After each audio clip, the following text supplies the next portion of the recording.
Want to be happy? Build a... The very nature of being a human being is we are built to progress. We know that the human brain craves novelty. And we are most alive, we have the most energy, we are most intimate with our best selves when we're progressing towards our mighty mission. So I think we all want. I think what's happened on the planet right now is there's been a great seduction and a great brainwashing. When we are kids, we want. We want to be astronauts. We want to be billionaires. We want to be history makers. We want to do all our dreams. And then, and we stand in awe and wonder, and we're full of curiosity, and we're loving, and we're passionate, and we're strong. We're not afraid to be ourselves. But as we leave the perfection of childhood, the hypnosis and the brainwashing begins. Our well-intentioned parents say, oh, you want to be an astronaut? You want to start a business when you grow up? You want to paint like Jean-Michel Basquiat? Be reasonable. And George Bernard Shaw said it better than I ever could. He said, the reasonable man adapts himself to the world. The unreasonable one persists in adapting the world to himself. Therefore, all progress depends on the unreasonable man. So that's our nature, but our parents give us limitation based on their limited psychology and their emotional patterns that they learned from their parents. Then we go to school and we're taught to live in a box, think in a box, dress like everyone else. Don't sing too loudly, don't dream too big, don't be too passionate. And then our peers do the same thing to us, and then society says, oh, genius is the realm of genetics, not everyday people, which has been dismissed by some very good science. You know, I mean, the 10,000-hour rule that we all know from a Florida State University professor, Anders Ericsson, it just confirms so much. So I do think we all want. I think what's happened is as we've left who we truly are, we've contracted. And now it's all about staying safe in the world versus going out there and letting our brilliance, our primal genius shine. And a lot of people just have stuffed that pain of disappointment and their doubt really deep inside. And they just are addicted to distraction and escapes because they don't want to deal with their potential that they've denied. And I think that's an important point, which is I think we live in a world where the seduction is to push 1,000 pieces of mediocrity versus deliver one piece of mastery. Yeah. And what I mean by that is if you spend 20 years on one book, but it is the greatest book that you could possibly do, then that's a win. And by the way, even if the world doesn't applaud what you bring to the world, if you've delivered your piece of magic to the world, your Sistine Chapel ceiling to the world, you've won. Yes. You know, we live in this world that is much more about egoism versus heroism. And I think heroism is, it's really, the race is really a race against yourself. I'm not that into applause and, you know, worldly accolades. I think if you feel you've done your best and you've been true to your creativity and you've lived by your values and you've released what you believe to be magic to the world and you've done your best to raise others while you've honored yourself, you're a hero. You've won. You know, it doesn't matter if you're an army of one. I mean, I believe Van Gogh didn't sell one piece of art while he was alive. Your phone is costing you your fortune. It is an addiction. It's a dopamine addiction. Start the process of breaking your addiction to distraction here in this room today. You've invested in this. You're a learning investor. The best investment you can make is being in this room. Why would you spend it checking your notifications, looking at your email, looking at SMS, looking at pictures of people's breakfasts? Why would you do that? Well, this is your life. This is your career. This is your craft. This is your service to humanity. Why would you be checking your phone? And if you look at a victim, if you look at most people on the planet, they're literally hooked to a white screen. They are wasting their human potential hooked into some social platform that is creating empires for other people. Many people, if not most people, are now a form of artificial intelligence. They're not living their brain's potential. They're not living their physiological potential. They're not living their creative potential. They're not living their human potential. They're not living their economic potential. Why? Because they're hooked to a screen. It is the most frightening time in the history of the world, and it's the most gorgeous time in the history of humanity. Why? Because it's never been so easy to be a hero. Because most people aren't doing it. Most people are lost. Most people are hooked. So turn off your phones. Get serious about this. This is your game. This is your life. This is your sport. And before you know it, you will be at the end. We all know resisting. I encourage you, stop resisting the natural flow of epic performance. Stop resisting the natural seasons of life. I've gone through situations where, yeah, people have tried to take me down. You're absolutely right. I've had 10 years of my personal journals where I pour my heart, my confusion, my pain, my hopes, my dream. I've had those, I'll just simply say, taken. Wow. Which taught me detachment. Wow. Like, Lewis, imagine, do you journal? A little bit, here and there, yes, a little bit. Okay, journaling is like incredible. It's powerful, yeah. For self-excavation, for creativity, productivity. Yeah. We can get into epigenetics. You know, if you want to rewire your psychology as well as your heart set, journaling is powerful. But I've had those taken away from you. Just taken away from me. 10 years of journals. Oh, 10 years of journals. Oh my God, all your private thoughts. All my private thoughts. Fears. Exactly. So that's just one thing that I've gone through. So what was the lesson there? Learning detachment and letting go. Not caring about the opinions of others? There's been another time of my life, and I don't think I've ever shared this publicly, but where there was a situation where I could have lost everything that I've spent 22 years in this field of leadership and personal mastery building, which again taught me what real wealth and success is all about. I mean, there's a line in the 5 a.m. Club, which is nothing is worth the price of your peace of mind. Tranquility is the new luxury. So whether you're a homemaker, a professional athlete, an entrepreneur, a pizza builder, maybe that's not the term of art, but you do your best work, we have our greatest impact, and we are most true to our best selves when we're tranquil, peaceful, and serene. And that's another value of joining the 5 a.m. Club, because those hours before the sun rises are the most peaceful, magical, quiet period of the day. And if we can anchor in who we truly want to be before we go out into a messy world, well, we're going to fundamentally behave differently. Clarity is the DNA of mastery. So if you look at the titans of business, the true leaders in finance, these people literally will say, look at my charts.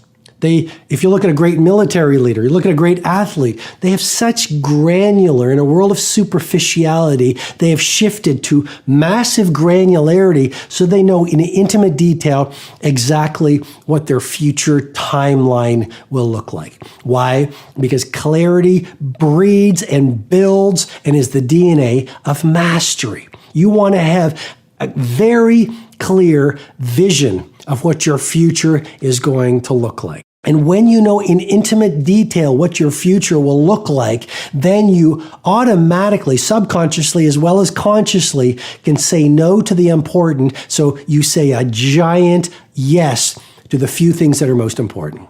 You've heard me share this before. Confucius said it so well. The person who chases two rabbits catches neither.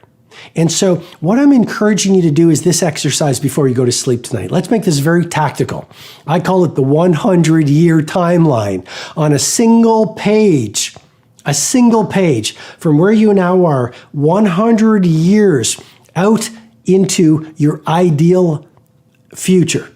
I want you every single milestone on a single line to say, here's where I now am. Here's what's going to happen next week, next month, next quarter, next year, 3 years, 5 years, 10 years, 25 years, 50 years, 75 years, 1 year, 100 years, until you have a 100-year timeline. On the other side of the piece of paper with crayons, so you tap into your part of the brain responsible for creativity, your right brain. Okay, with crayons, draw out your ideal family life, draw 1 year away, draw out your business life 1 year away, draw out your adventure life 1 year out into the future, draw out your financial life, draw out your material life, literally on a page with crayons, so you're not thinking, because here's I think a needle-moving insight.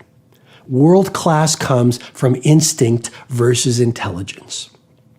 You get your best ideas when you get out of your thinking. And just to give you some neuroscience, the seat of reasoning is the prefrontal cortex, but there's a phenomenon I teach in my live events called transient hypofrontality. This is the secret of genius.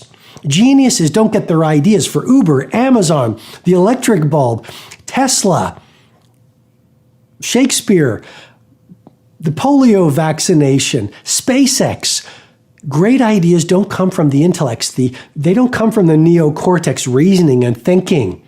All great heroes and great inventors and great creators dialed into something deeper. When you get out of your neocortex through solitude and my life structure that I teach called the tight bubble of total focus, and when you get away from distraction and you immerse yourself in deep creativity and creation, and you find your laboratory, or what I call your Menlo Park, like Edison had his Menlo Park, which was with the wilderness away from the world, what happens? The prefrontal cortex gets silent, and it's called transient, which means temporary, transient hypo, small, frontality. The neocortex, the seat in your brain of thinking, actually shuts down for a short period of time. This is profound information and will confirm your brain is built for genius. But if you don't do the right things, you're not going to be able to allow the genius to see the light of day. You might have a great mindset, positive thinking, but if you have a heart set full of anger, if your emotional life is sad, if you're disappointed from the past, if you haven't done the sweat lodges and the journaling and the body work and the affirmations to really open up a heart set, then you can have the mindset of an Elon Musk. You can have the mindset of a Steve Jobs. You can have a mindset of a Kobe, but you're going to sabotage yourself from world class. And to me, this is the great myth of positive thinking. You see a lot of people, they read all the books, they're positive thinkers, they've got the vision boards, nothing changes. Why? Because subconsciously, there's this wounding and a lack of deservability, and it's unconscious. And so they haven't done the work, or you may have not done the work to make the wounds of undeservability and scarcity and the low self-worth. That's why positive thinking alone does not work. This is, to me, a revolutionary insight. And by the way, a lot of the people who teach positive thinking in the past are men. So it's very male mind. And a lot of the people who are pioneers of heart set are women. Heart, empathy, healing. And so self-mastery to me, and this is a pioneering model that I teach at Personal Mastery Academy, it's not just mindset. That's only 25% of self-mastery. And as you know, self-mastery is the DNA of outer mastery. You're never going to perform higher than what's going on within. Mindset is only 25%. Heart set, your emotional life, working from confidence and love and service, and that sense of internal freedom is only another 25%. So those two are only 50%. There's a third interior empire you want to get to world class, which is health set. Working on your energy, your nutrition, your daily exercise, hacking your longevity, eating the right supplements, getting a massage every 2 weeks. You know my 2 massage protocol, doing your 60-minute nature walk every week so that your health set is at world class. But that's only 75% of the equation towards self-mastery. You can have a great mindset, great heart set, great health set, but if you haven't worked on your soul set, turning down your ego. You know what disease and what energy depletion is caused by your ego beating you relentlessly about you not being enough and seeing your industry peers succeeding, and you feel insecure and irritated and angry and jealous? Well, where do you do that work? Within your soul set, the fourth interior empire. And as you do that, you turn down the ego and you open up your humanity and you open up your spiritual life and you become more soulful. And then you release work that is artistry versus just to win in the next few months. When you literally give your life over to a mighty mission that is larger than your ego, and you literally start to see your work as a ministry for the benefit of humanity. And if you're an artist or an entrepreneur or CEO, manager, or coder, a doctor, a firefighter, but literally, if you saw your work as your poetry and your artistry, and you were on a mighty mission that was larger than even your ego and yourself, what would the caliber of your output be? So few people who could succeed actually do succeed because they've given up on learning, study, and growth. LSG, learning, study, and growth. So the neurobiologists and neuropsychologists will tell us that the human brain craves learning, and it craves curiosity, and it craves novelty. And unfortunately, a lot of us, we learned in school, but the moment we left school and walked out into the world, we've given up on our personal commitment to growth. And so I'm inviting you with great love and respect to reclaim the curiosity you once knew as a child when you were overflowing with awe and wonder. You see, our natural state is the way we're as children. We're built to be curious. We're built to be passionate. We're built to be full of energy. We're built to question things. You look at a little child and it's like, Mommy, Daddy, why? You look at an adult and they've contracted their curiosity. They've given up on seeing the magic in the world. They no longer grow. And so the mindset I want you to start practicing, because no idea works unless you do the work. To install a core belief, you just practice it until it becomes automatic. That's how you actually get to change your psychology. And so the mindset I invite you to start practicing each day is what I call the 2X, 3X mindset. To double your income and your impact, triple your investment in two core areas. Number one, your personal mastery, and number two, your professional capability. And how do you do that? Again, you do it through learning, study, and growth. So I guess what I'm suggesting to you is you look at most of the population and you commit yourself to what I call anti-majority behavior. If you want to have a great life, a soaring life, a creative life, a productive life, a ultra prosperous life, look at what most people do and do the opposite. So most people, what they do is they love consuming as opposed to creating. We live in a civilization of consumers. Buy this, eat this, do this, consume this.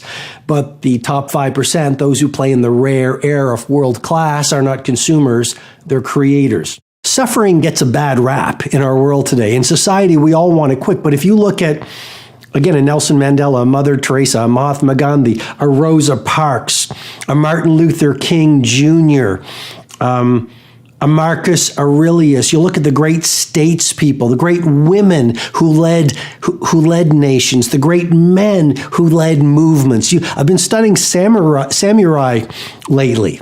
I've been studying a lot of the great warriors. I've been reading a lot about Alexander the Great. And you could say, well, Robin, in the comment section or whatever, you could say, Robin, some of these people were bloody, some of these warriors. And I hear you. My larger point is simply this. If you look at the great warriors or the great empire builders or the great heroes of humanity, they all had one thing in common. Many of them developed invincible moral authority to live by their deepest vision, values, and virtues through the hard winters of deep suffering. A GCA, a gargantuan competitive advantage, in a world where everyone wants it easy. They want a warm house. They want a car with heated seats if you live in a cold place. We want great food. We want a life of ease. We want all our devices around us. We want easy friends who don't make us, maybe who don't stretch us. We want to, if we even read, we want easy books. I guess what I'm suggesting to you is voluntary discomfort will build you and strengthen you. And the great heroes of history often didn't do it voluntarily. They suffered. They suffered in a prison cell. They suffered for the benefit of their movement. They suffered long treks through mountains with not a lot of food when they're on a military campaign. They suffered the humiliation of being attacked by their critics. And so in this age of ease, we are becoming weak as leaders, weak as humans, weak as possibilitarians. And I'm just saying to you, sure, have your nice things. You know, we all want a nice life, myself included. And yet make sure you don't fall into the chasm or the trap of living a life that is so easy that you don't develop those muscles of strength, fiery resolve, and moral authority. Why do so many people on the planet right now medicate themselves? They medicate themselves with too much technology. Anyone agree with me? Show of hands or a round of applause. Like they are medicating themselves in front of that white screen. 110 times checking the smartphone every day. That is not checking your technology. You know what that is? That is an addiction and an escape from what is. And if you said to most people, did you know you're addicted to your smartphone? Did you know you're addicted to your notifications? Did you know you're addicted to your television? Did you know you're addicted to your excuses? Did you know you're addicted to gossip? Did you know you're drinking too much alcohol because you are addicted to it? Did you know that this is all a flight from what is? Because deep down inside, the deepest unknown part of you knows that you are in pain over potential unlived. They would fight you to the death. Am I making sense here? Show of hands. Deep down inside, I believe most people on the planet are heartbroken. Why? Because they have betrayed the visions, ambitions, values, mission in their heart. They have betrayed their talent by buying into the mass hypnosis that the world has sold them. And now they're 35 and they're 45 years old. And they're just, oh, no, this is what everyone does. And they just check. And then, you know what Blaise Pascal, the French mathematician, said? Most people, their misery is derived by their inability to sit quietly in a room by themselves. You know how many people are frightened of their own company? And I've shared with you, right? No, seriously, they're frightened of their own company. I've shared with you the neurobiology, transient hypofrontality. You can't play at Edison. You can't play at Misty Copeland. You can't play at world class unless you bring yourself away from the world and do the practice, do the training, do the thinking to set up transient hypofrontality. And that creates the pharmacy of mastery. And it brings you from beta to alpha. And it releases the dopamine and the serotonin. And the psychologists have told us that state is flow. And I guess what I've been suggesting with transient hypofrontality, you have flow within you. You have genius within you. Most of us are so distracted. They're so overstimulated. They're so interrupted that they don't create the silent spaces where their genius can present themselves. Secondly, most people, the 95%, and this is no judgment, just reporting, but they're pleasure seekers. If you look at the true warriors of humanity, you look at the true empire builders, you look at the true titans who are constructing a better world, they're less about pleasure seeking because they understand that growth comes through discomfort. Willpower is built through voluntary acts of quote unquote suffering. I mean, to do hard work is to grow. To push yourself on a project to places that frighten you is to expand your creative capabilities. I hope I'm making sense for you here. But pleasure seekers don't create monuments. If you look at the Taj Mahal, if you look at Piazza Navona in Rome, if you look at the Great Wall of China, if you look at the Mona Lisa created by Da Vinci, if you look at the Sistine Chapel created by Michelangelo, if you look at any great company, okay, an Apple under Steve Jobs, for example, or it might have been Elon Musk's companies. I don't know what companies most speak to you, but if you look at any world-class company, Under Armour comes to mind. These companies took grit, they took suffering, they took relentlessness. Any creative person has to face the arrows and slings of their critics. So you get to world class through the doorway of discomfort. And how do you build a strong inner core? You do it by walking into the metaphorical hard winters of growth. That's how you train. You look at a great athlete. It's the way they show up in the championship game is simply how they showed up in the lonely light of the early hours at practice.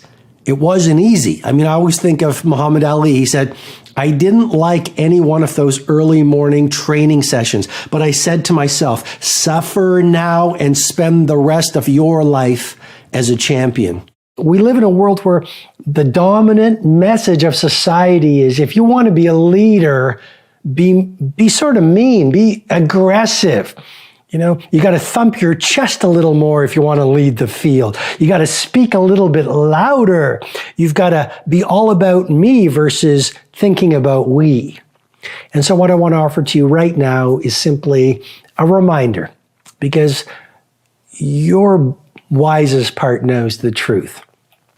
You know, on the last hour of your last day, when you reflect on your life, if you were not kind, I think you're going to feel heartbroken. One of my mentors when I was a young lawyer was a judge, and a very special man. I learned so much from him. I was so incredibly influenced by his commitment to excellence, by his integrity, and by his outright honor.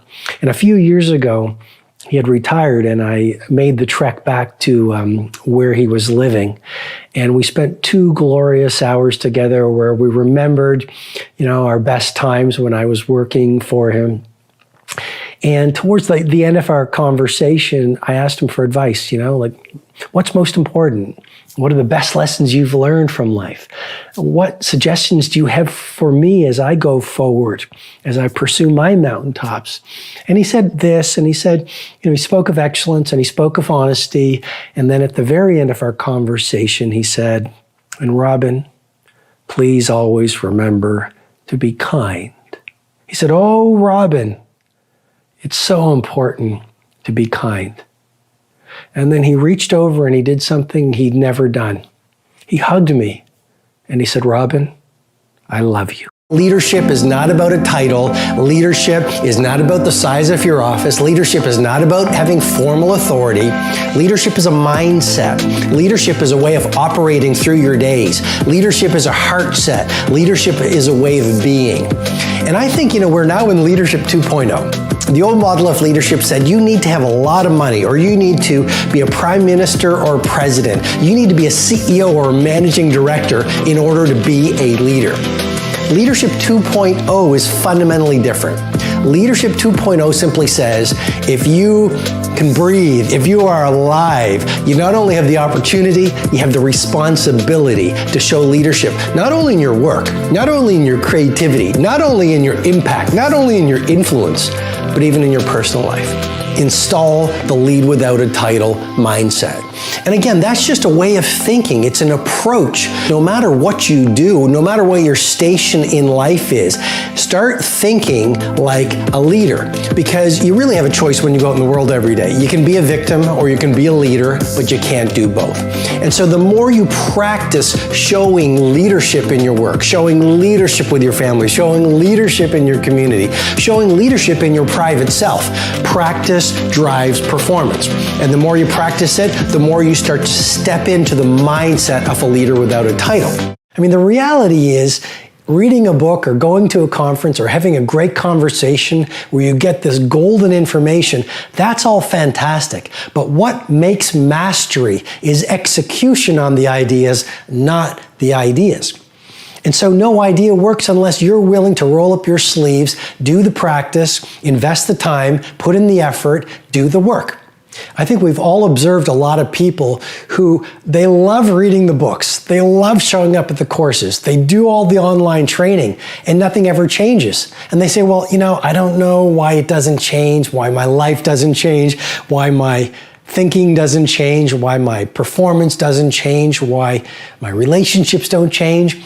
Well, it's because ideas don't work if you don't execute on them.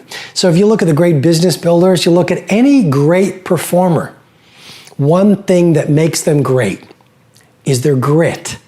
One thing that makes them great is their hunger to practice. One thing that makes them great is they are willing to sacrifice. I mean, yes, they're passionate, but did you know the root of the word passion is suffering? You've got to be willing to suffer for your vision.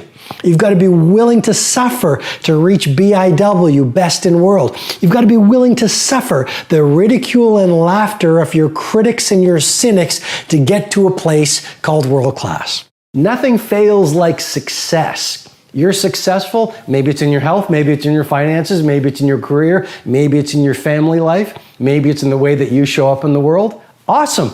You're in a really vulnerable place right now. It is one thing to be successful. It is another thing to sustain success over the coming decades. Is that not a powerful idea? I mean, let's go to the entertainment industry. It's very hard to be a one-hit wonder. Let's not knock a one-hit wonder. But it's even harder to become an iconic rock band or hip-hop band. Let's go to the arts. It is very hard to come up with your Sistine Chapel. Got it. It is even harder to become a Michelangelo. So are you playing the short game or are you playing the long game? This is rule number 2, or lesson number 2 that life has taught me. Play the long game. Aim for legendary. Don't just say, I want to be world class in my dominant pursuit for a little window of time. Say, I want to have the guts and the grit and the acumen and the mindset and the capability and the commitment to create enduring success. And that's why I say nothing fails like success. You look at the restaurant that is hot in your neighborhood right now. They're on the path to obsolescence if they're not really careful. Sure, they went from a little neighborhood shop that made beautiful pasta, that had great service, that had the owner on the floor, shaking your hand, getting to know your name. Then they got written up in the magazines, and then they got interviewed, and then word of mouth spread like wildfire. And what happened? They became arrogant. You see, success can be so toxic. And it happens, it is such a pull on every human being. It just plays with your mind. And you literally shift from humility to arrogance. You shift from humility to arrogance. And once the arrogance sets in a mindset, it starts to populate every other person on the team, every other person in the culture, every other person in the community. And it is a very short fall from success to irrelevance. So lesson number 2 is nothing fails like success. As you become more successful, become more humble. As you become more successful, work even harder. As you become more successful, care even more about your product. As you become more successful, learn even more. I invite you, when you are the titan of your industry, be sitting in the room with 18-year-olds beginning their game. When you are the icon of your field, be the person who is up, not at 5 o'clock anymore. Let's play at 4 o'clock, reading, listening to the podcast, writing in your journals, setting your goals, focusing on your intentions.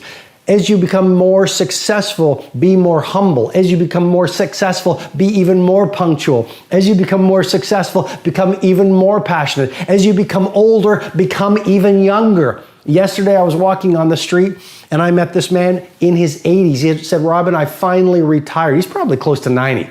And he is a legendary clothier in the country that I live in. And he just retired. And he started his shop, which is now an empire, in 1954. So I don't know what that is, but that is decades and decades and decades and decades. And he did not want to retire. He just retired, but he is still on fire to do amazing things. Age is just a number. Do not let an old person into your body. Nothing fails like success.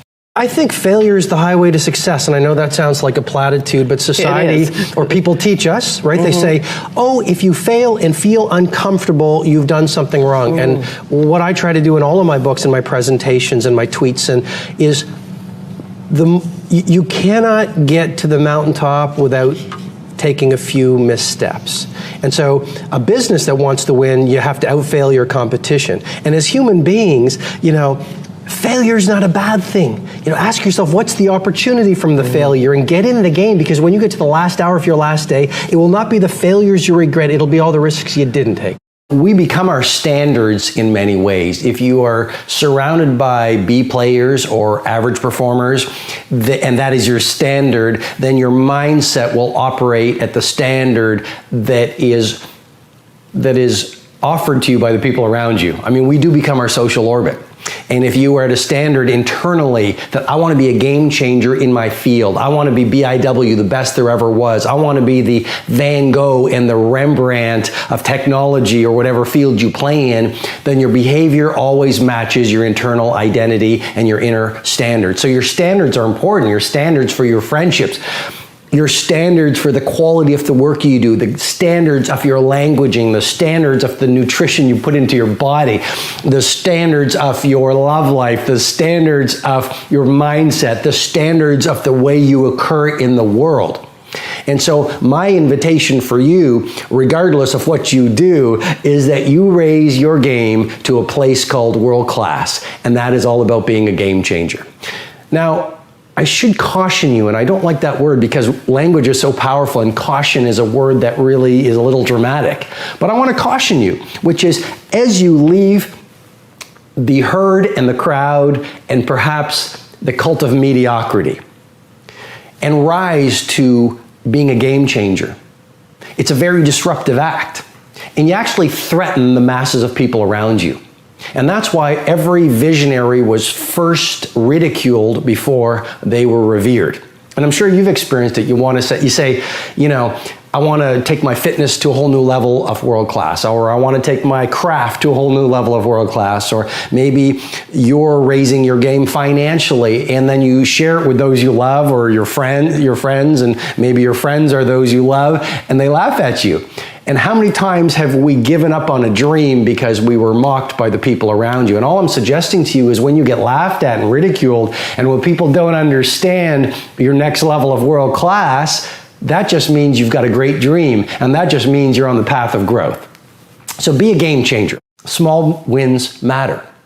I mean, we sometimes think that an epic life occurs one sunny Friday afternoon when the stars line up and something revolutionary occurs. And what I'm suggesting to you with great love and great respect is a great life is built not by revolution. A great life is built by evolution. Small and steady wins the race. What you do every day is far more important than what you do once every decade. I want you to really think about that idea. What you do every day is simply your life in miniature. And as you live every single day, so you're crafting your life. What you do over the next hours is really building your future. And if you can just get, and I can just get every single pocket of 24 hours right as best as we humanly can, the rest of our life is going to take care of itself. So small wins matter. The moment in front of the customer where the pull was to go average and you become merchant of wow sets you up for the next day of a way of being of wow. The little win with your family when you feel like watching TV sets you up for another win the next day. A little win of getting up at 5 o'clock and running your morning routine sets you up for a habit of a 5 a.m. club morning routine. Small daily improvements over time will lead you to stunning results. Tiny wins are the way to greatness. And that's one of the things life has taught me. When you look at the great companies, whether it's an Amazon, whether it's some of the tech startups coming out right now, whether it's a Zappos, whether it's a FedEx, whether it's a Nike, whether it's a General Electric, whether it's some of the little shops in your neighborhood that we really admire because people still cook the food with love, or they serve the food with love, or people have an attention to detail. Great companies are built by those small, steady optimizations every single day. If you look at any great product, it wasn't just one day that built the great product. It was a culture and a mindset of daily innovation and optimization when done consistently over time, which led to world class. Even relationships. A great relationship, it's all about those small daily wins when done consistently leads to a lifetime of love. I was walking in the woods last week, and there was an elderly couple walking in front of me, and they really stood out because they were moving fast, and they were also they had these ski poles, and so this is the autumn in my hometown, and they were walking with these ski poles, and so I sort of joked as I walked by them because it's pretty much only the three of us in this deep forest, and I said, "You're missing the snow," and they sort of laughed, and we actually walked for about half an hour. And we started going pretty deep. And they said to me, we've been married 52 years. And I said, 52 years, what's your secret? And the woman says, well, I've had to put up with a lot, which made me laugh. And then it was all about the little, small, daily things they did to foster a lifetime of love. I believe that potential unexpressed turns to pain. And when we are born, we're born as children into awe and wonder. Adults are nothing more than deteriorated children. But as we leave the perfection of childhood, where we're intimate with our gifts and our talents and awe and wonder, our parents, doing their best, say, you want to be an astronaut? Be practical. And then we go to school and we say, well, I want to be a rock star, and I want to be an actor, and I want to be Jay Shetty when I grow up. And they say, oh, no, he's a different kind of, cut from a different cloth than you. And we get seduced by the beliefs of the people around us, and we go from this awe and wonder and intimacy with our glory, our primal glory. That's just the human condition, and we start to forget who we truly are. And as our dreams start to fall apart, and as we lose that connection with our best selves, and as we get sad and disappointed, and as we failed, that's just part of life, a lot of us shut down. And we don't know how to process through that pain, so we repress it. And so the great sports superstars or the billionaires I work with, or the companies like Starbucks, FedEx, Nike, IBM, when I work with their leadership teams, what I do is I help them move through that well of blockage within themselves, because in the book there's a very disruptive model. And it's called the 4 interior empires. And just really quickly, so many people are talking about mindset. Would you agree? Mm-hmm. Absolutely. Right? Everything is mindset. Mm-hmm. If you just dial in your mindset, you're going to go out there and you're going to change the world. Well, here's what that model is about. I think mindset is only 25% of the personal mastery equation. Yep. And here's why. It's very important to have a great mindset. That's your psychology. You want to wire in the beliefs of world class, no question. But a great psychology with a broken heart or a heart full of pain, if you haven't forgiven the unforgiven, if you're stuck in the past, you can read the books and go to the courses and get a great mindset and you're all on fire, but you sabotage yourself because your emotional life is toxic. Mm-hmm. So it's not just mindset. There's this second word I'm introducing, which is it's going to transform people. It's heart set. Mm-hmm. But it's not only purifying your heart set. You want to calibrate your mindset, purify your heart set, and then it's this other word I'm introducing, health set. That's the 3rd interior empire. Because if you want to change the world, don't die, right? Yes. So one of the keys to legendary is longevity. And there's a lot of the book on how the best in the world, the great geniuses, manage their vitality, so they were in their 90s still rocking their craft. So it's mindset, heart set, health set, which is your physical life. And here's a key that I think will resonate with you. It's the 4th interior empire is your soul set. Yes. Now, some of your listeners from across the planet will go, well, I'm a business builder, or I want creativity, productivity. Why are we talking about soul set? Well, If your ego is running the day, you're never going to go out there and change the world. You know, a bad day for the ego is an awesome day for the soul. So working on your soul set so you are a titan of humanity and you're intimate with your highest nature and you're wiring in the great values and you're living for a cause that's bigger than yourself. That's what allows you to go out in the world and move through failures and really own your domain. So those 4 interior empires, once you work on those, you go out in the world and automatically everything you touch is golden, because our outer success is always a function of who we are. Before the sun rises is the time of least distraction. Before the sun rises, where you can build intimacy and fluency with what you want to stand for in your day.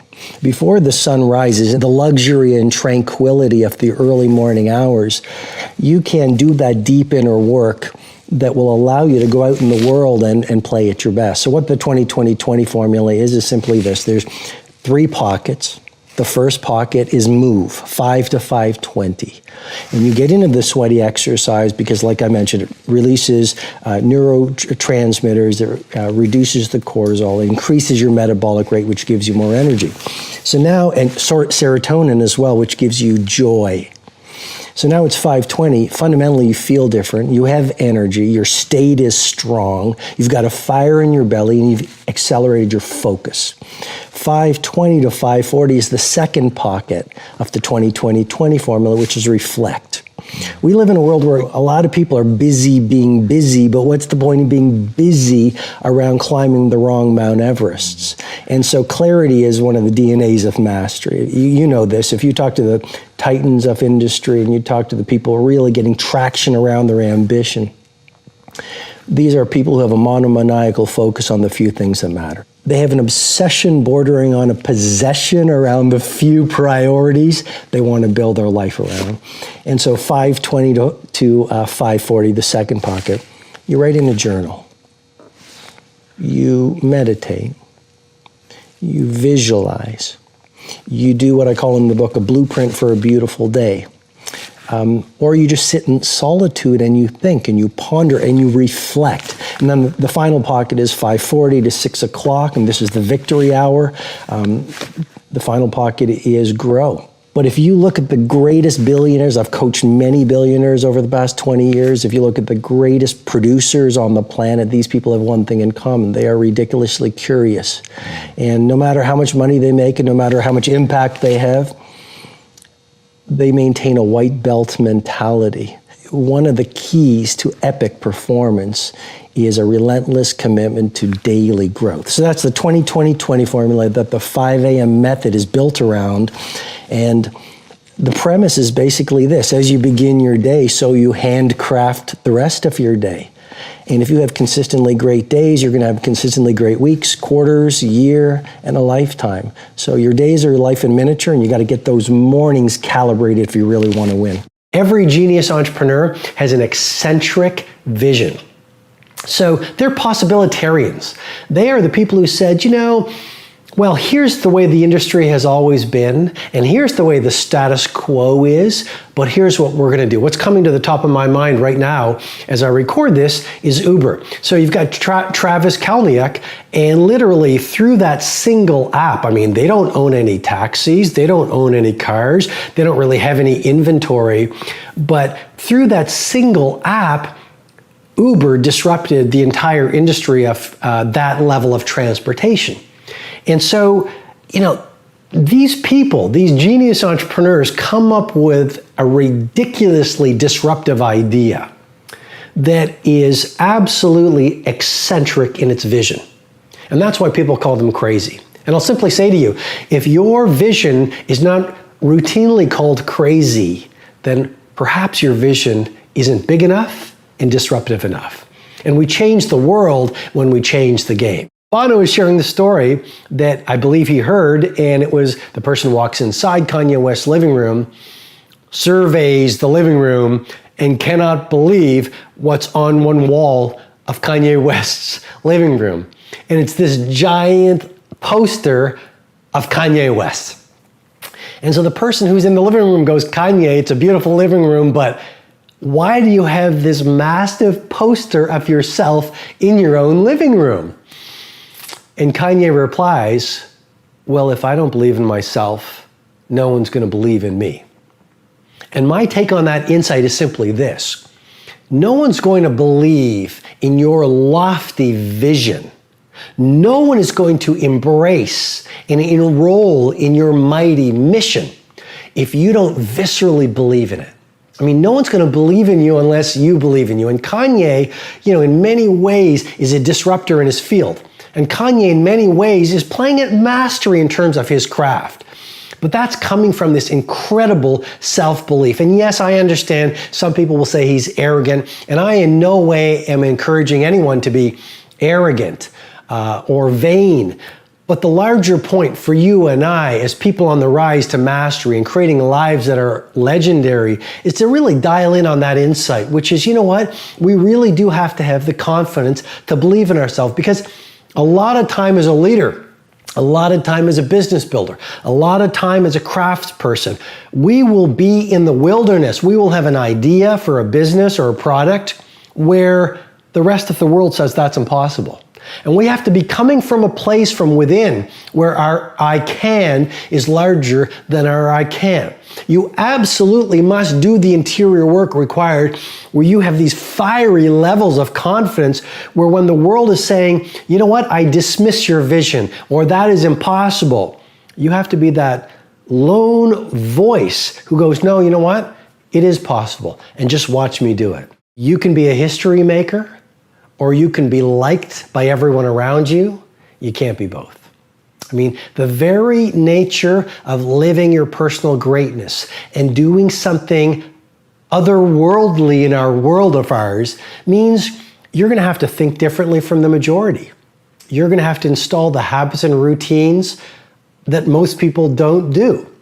You're going to have to live, talk, breathe, walk, work, produce, create in a way that most people who are card-carrying members of the cult of mediocrity just don't buy into. When you look at most people out on the world today, and this is not judging, this is just reporting, but they're addicted to entertainment, they love gossiping, they're negative, they're toxic. Anyone who wants to do anything great, they want to bring them down, they dismiss the game changers, and they're just coasting through life. And so the very nature of you stepping up your game, living your greatest potential, owning your craft, dominating your field, and living a life that's legendary means you're going to have to leave the 5% and make a decision to live as very few people do. And what does that mean? It means you're going to be laughed at. It means you're going to be ridiculed. It means you're going to be misunderstood because leadership is a lonely sport. And it means you just might be hated. And so there is great value when people start to hate you. Because if you look at Jay-Z, I was reading his biography, and he said, I really knew that I was having influence in the popular culture when people started hating me. If you look at a lot of the great authors, when their books go to #1 globally, a lot of the amateurs actually start to say, oh, that's garbage, I could put them down. I watched a documentary last night on Steve Aoki, the famous EDM, electric dance music DJ who's getting so much traction in the world right now. And he was talking about some of the comments that he sees in the social media. And it was things like garbage and, boring and amateurish music and whatever. Even though he's so skilled. You just watch the documentary called I'll Sleep When I'm Dead. And you just see the skill. And you can just look at any great athlete, and you can look at any great scientist, you can look at any great chef, you can look at any great artist, you can look at any great author, you can look at any great statesman, you can look at any world-class stateswoman. Anyone who has done something at an exceptional level breeds cynics and dismissers. So, the point is simply this: the very nature of doing something that very few people are willing to do means that the majority will laugh at you. Why? Because deep inside, they know they have the opportunity to do something great too. And all I'm suggesting to you with great love and respect is simply this. You do have a choice. You can listen to your haters. You can be one of the haters. You can join the victim herd. You can dismiss people who are doing great things. Or you can reach into yourself and ask yourself this fundamental question. What do I want to stand for the rest of my life? Do I really want to rise to mastery? Do I want to get to the last hour of my last day and know that I took every ounce of the human potential I was blessed with, and through easy times and difficult times, I brought it on. And as a result of my values, my mindsets, my heart set, my habits, my routines, my disciplines, I owned my game, and I modeled possibility, and I served lots of people, and I built a great lifestyle. And now it's the last hour of my last day, and I'm surrounded by my loved ones. And even though people threw stones at me, I took those stones, and rather than being knocked down, I constructed a monument of mastery that stands as my legacy. And if you live like that, you'll be one of the great ones. You're in a restaurant, the server generally gives you what you expect or less than what you expect. You go into a clothing store, it's what you expect or less than what you expect.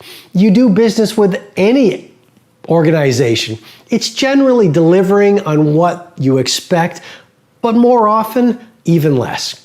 So you have a gorgeous opportunity to lead the field in everything that you do by doing one thing, practicing every single day, because it's a muscle, the ritual of over-delivering. Don't just give your customers what they expect, give them 10x more than what they expect. Don't just give your organization what your manager, what your boss, what the organization is expecting from you. Show something that is so rare in today's economy. Initiative. Initiative. So you're asked to do a project, give them 5 more things than they expect. You're asked to give a presentation on something, go the extra mile.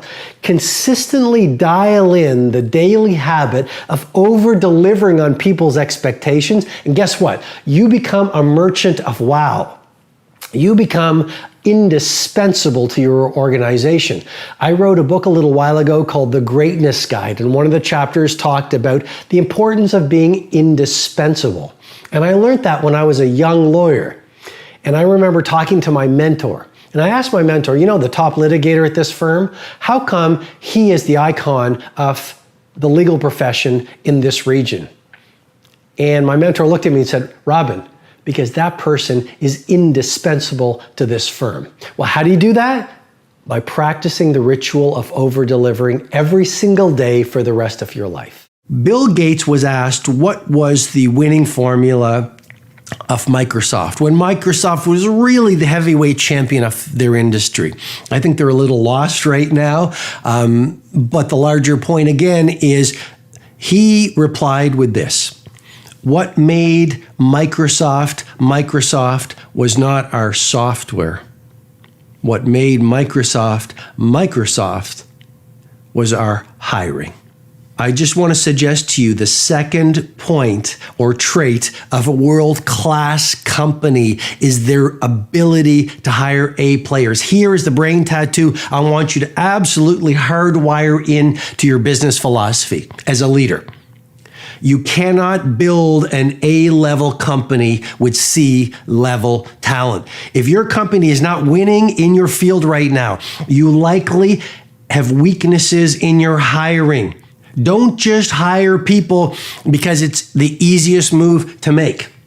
A lot of companies spend very little time on hiring and then most of their time managing their hiring mistakes. And you know, if you're building a business, if you're an entrepreneur, if you're a manager, if you're a CEO, like a lot of the people who watch these mastery sessions and come to my live events, you know I'm speaking truth here.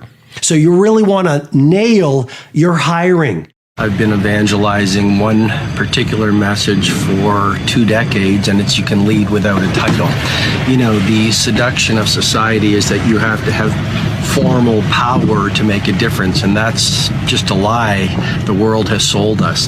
The reality is you can lead without a title, and really the difference or the defining trait of a leader is you shift from victimhood. See, victims love making excuses, and if you recite your excuses long enough, you actually think they're going to be true. I see it around the world, people saying these things like, I don't have time to run, or I'm not good enough to be great at my work, or this would never work, or I don't live in the right country, or life is hard. And the more you recite those excuses, you think they're true. So let go of your excuses, start getting some results done, and over time, you're going to rise to your world class. Be yourself, everyone else is taken.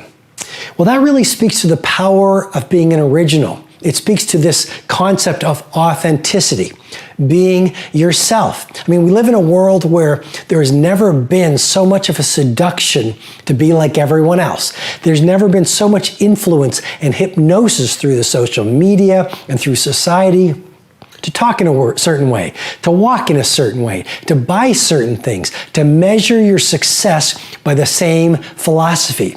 And what I'm encouraging you to do, based on this Oscar Wilde quote, is to be yourself. I mean, talk your talk, walk your walk. Take the time to reflect on your dream. Be true to your own values, because life's greatest heartbreak is self-betrayal. Make your I can more important than even your IQ. Now you're saying, Robin, what are you talking about right here? Well, a lot of people get stuck in victimhood versus leadership by the seduction of saying, well, I'm not smart enough.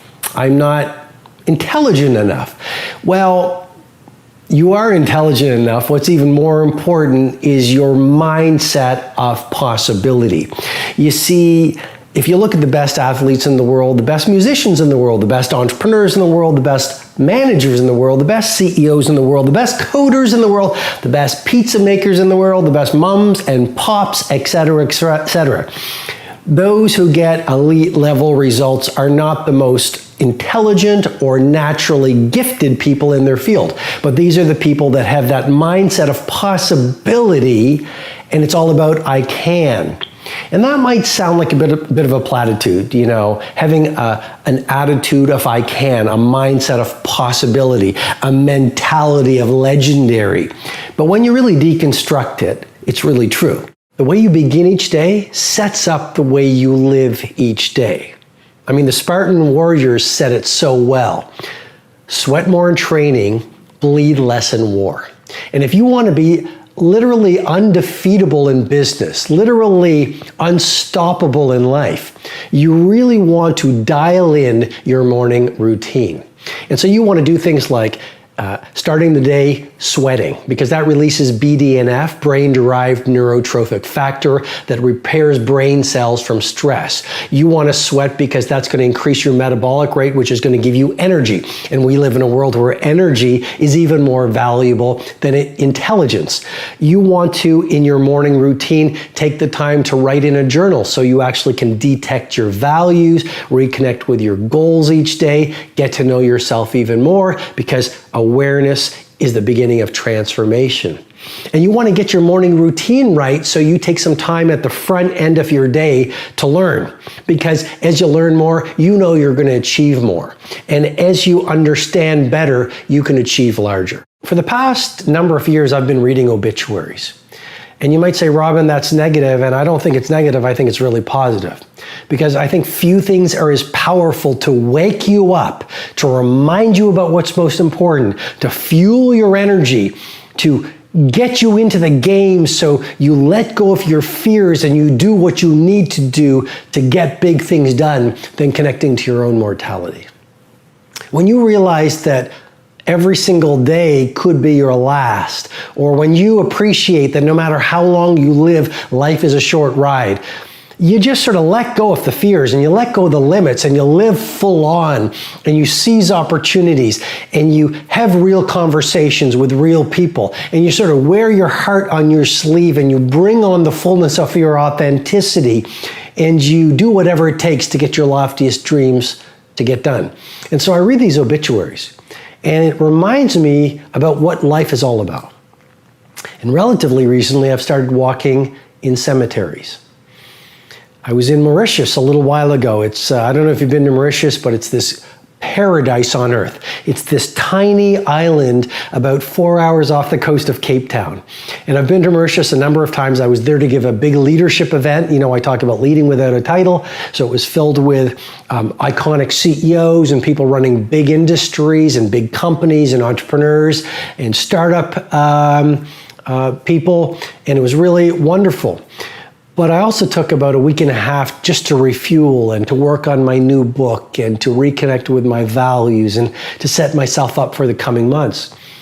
And one of the things I did was I went for a long walk. I love walking. I find interesting, like I find a lot of the most creative people and most productive people in the planet, they all have one thing in common. They have the routine of walking on a regular basis. And so I love walking. I've walked in nature for many, many years. And so here I am in Mauritius and I just started walking. And I was actually listening to an interview of Charlie Rose and Steve Martin. And it was done in New York in front of an audience of a few thousand people. And it was about an hour and a half long. And Steve Martin was talking about his career, and Charlie Rose is one of the great interviewers of our time. So he was asking about how he became so good at what he did, and his life, and his love of art, and stand-up comedy, and acting. I mean, Steve Martin became an actor after a stand-up comedian, etc. And so I'm walking, and the sun is setting, and I'm walking along the Indian Ocean, and I'm looking at the flowers.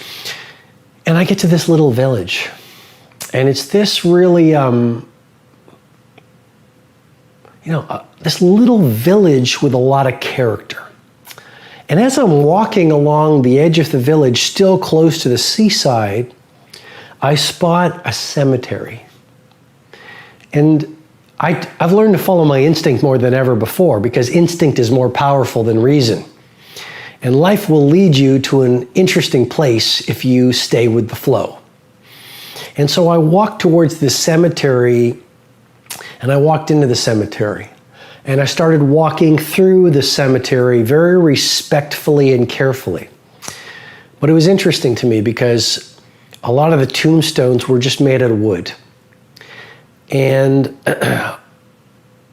somewhat sadly, some of the wooden crosses were actually really, really small. And you could tell that the grave sites were of kids.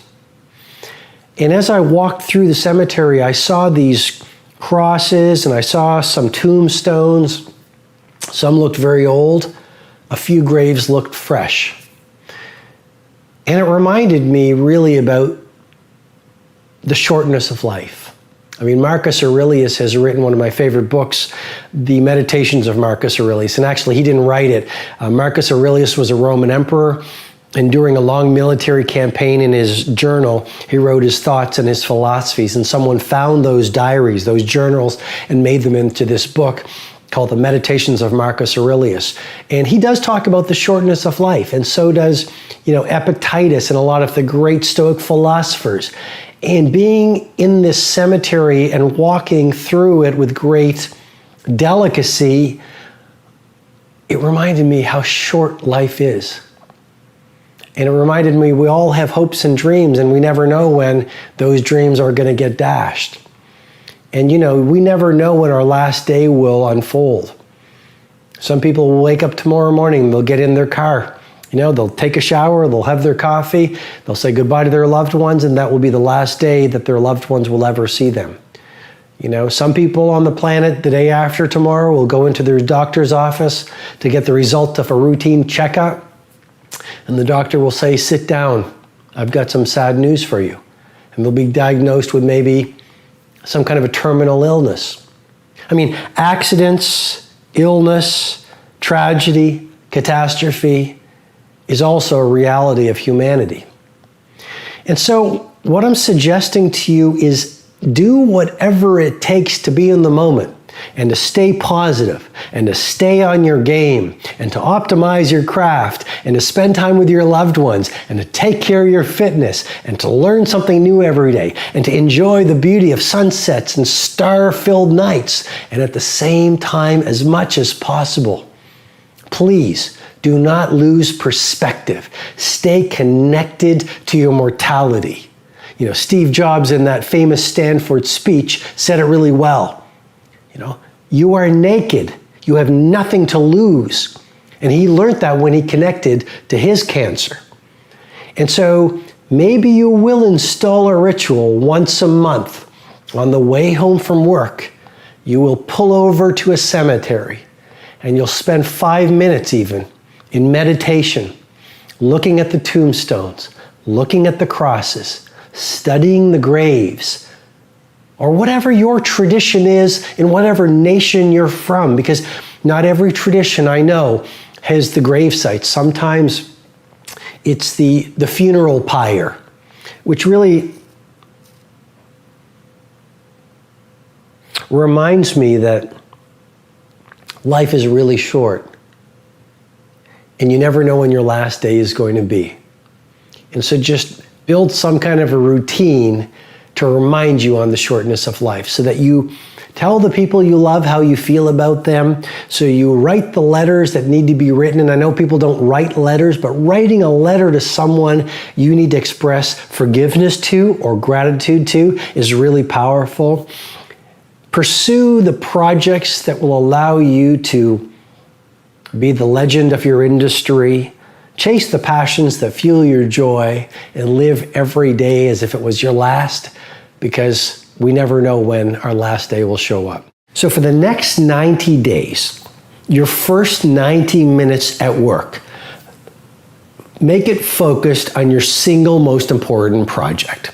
I'll repeat that again. For the next 90 days, the first 90 minutes of your workday, focus monomaniacally on your single most valuable project. I call it your game-changing move.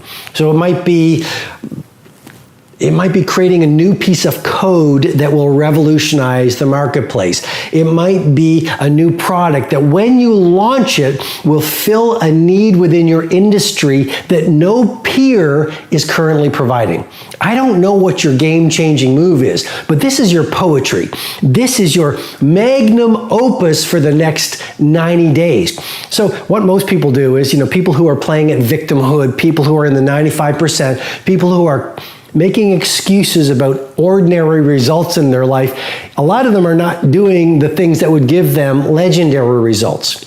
And what they do is they get to the office, and rather than using prime time for A activities, they use their best hours watching dancing cats on whatever it is, whatever the video platform is.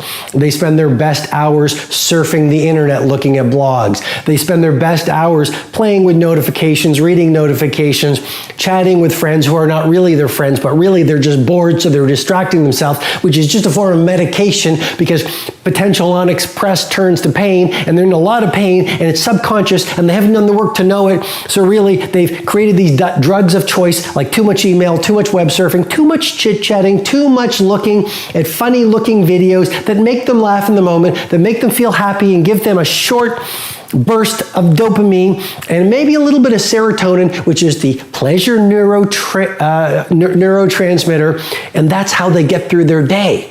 And all I'm saying is there is so much distraction available to you out there that if you are not acutely careful, it will dominate your day. A ritual for you to run and dial in and hardwire to the point of automaticity, that's the word the researchers use when a habit becomes your new normal, over 66 days, is the 90-91 rule. And to give it to you again so you really remember it, for the next 90 days, your first 90 minutes, create a tight bubble of total focus so that no one can distract you. Turn off your devices, put them in a little plastic bag, put some reminders on your door, maybe some Post-it notes that this is my tight bubble of total focus for the next 90 minutes.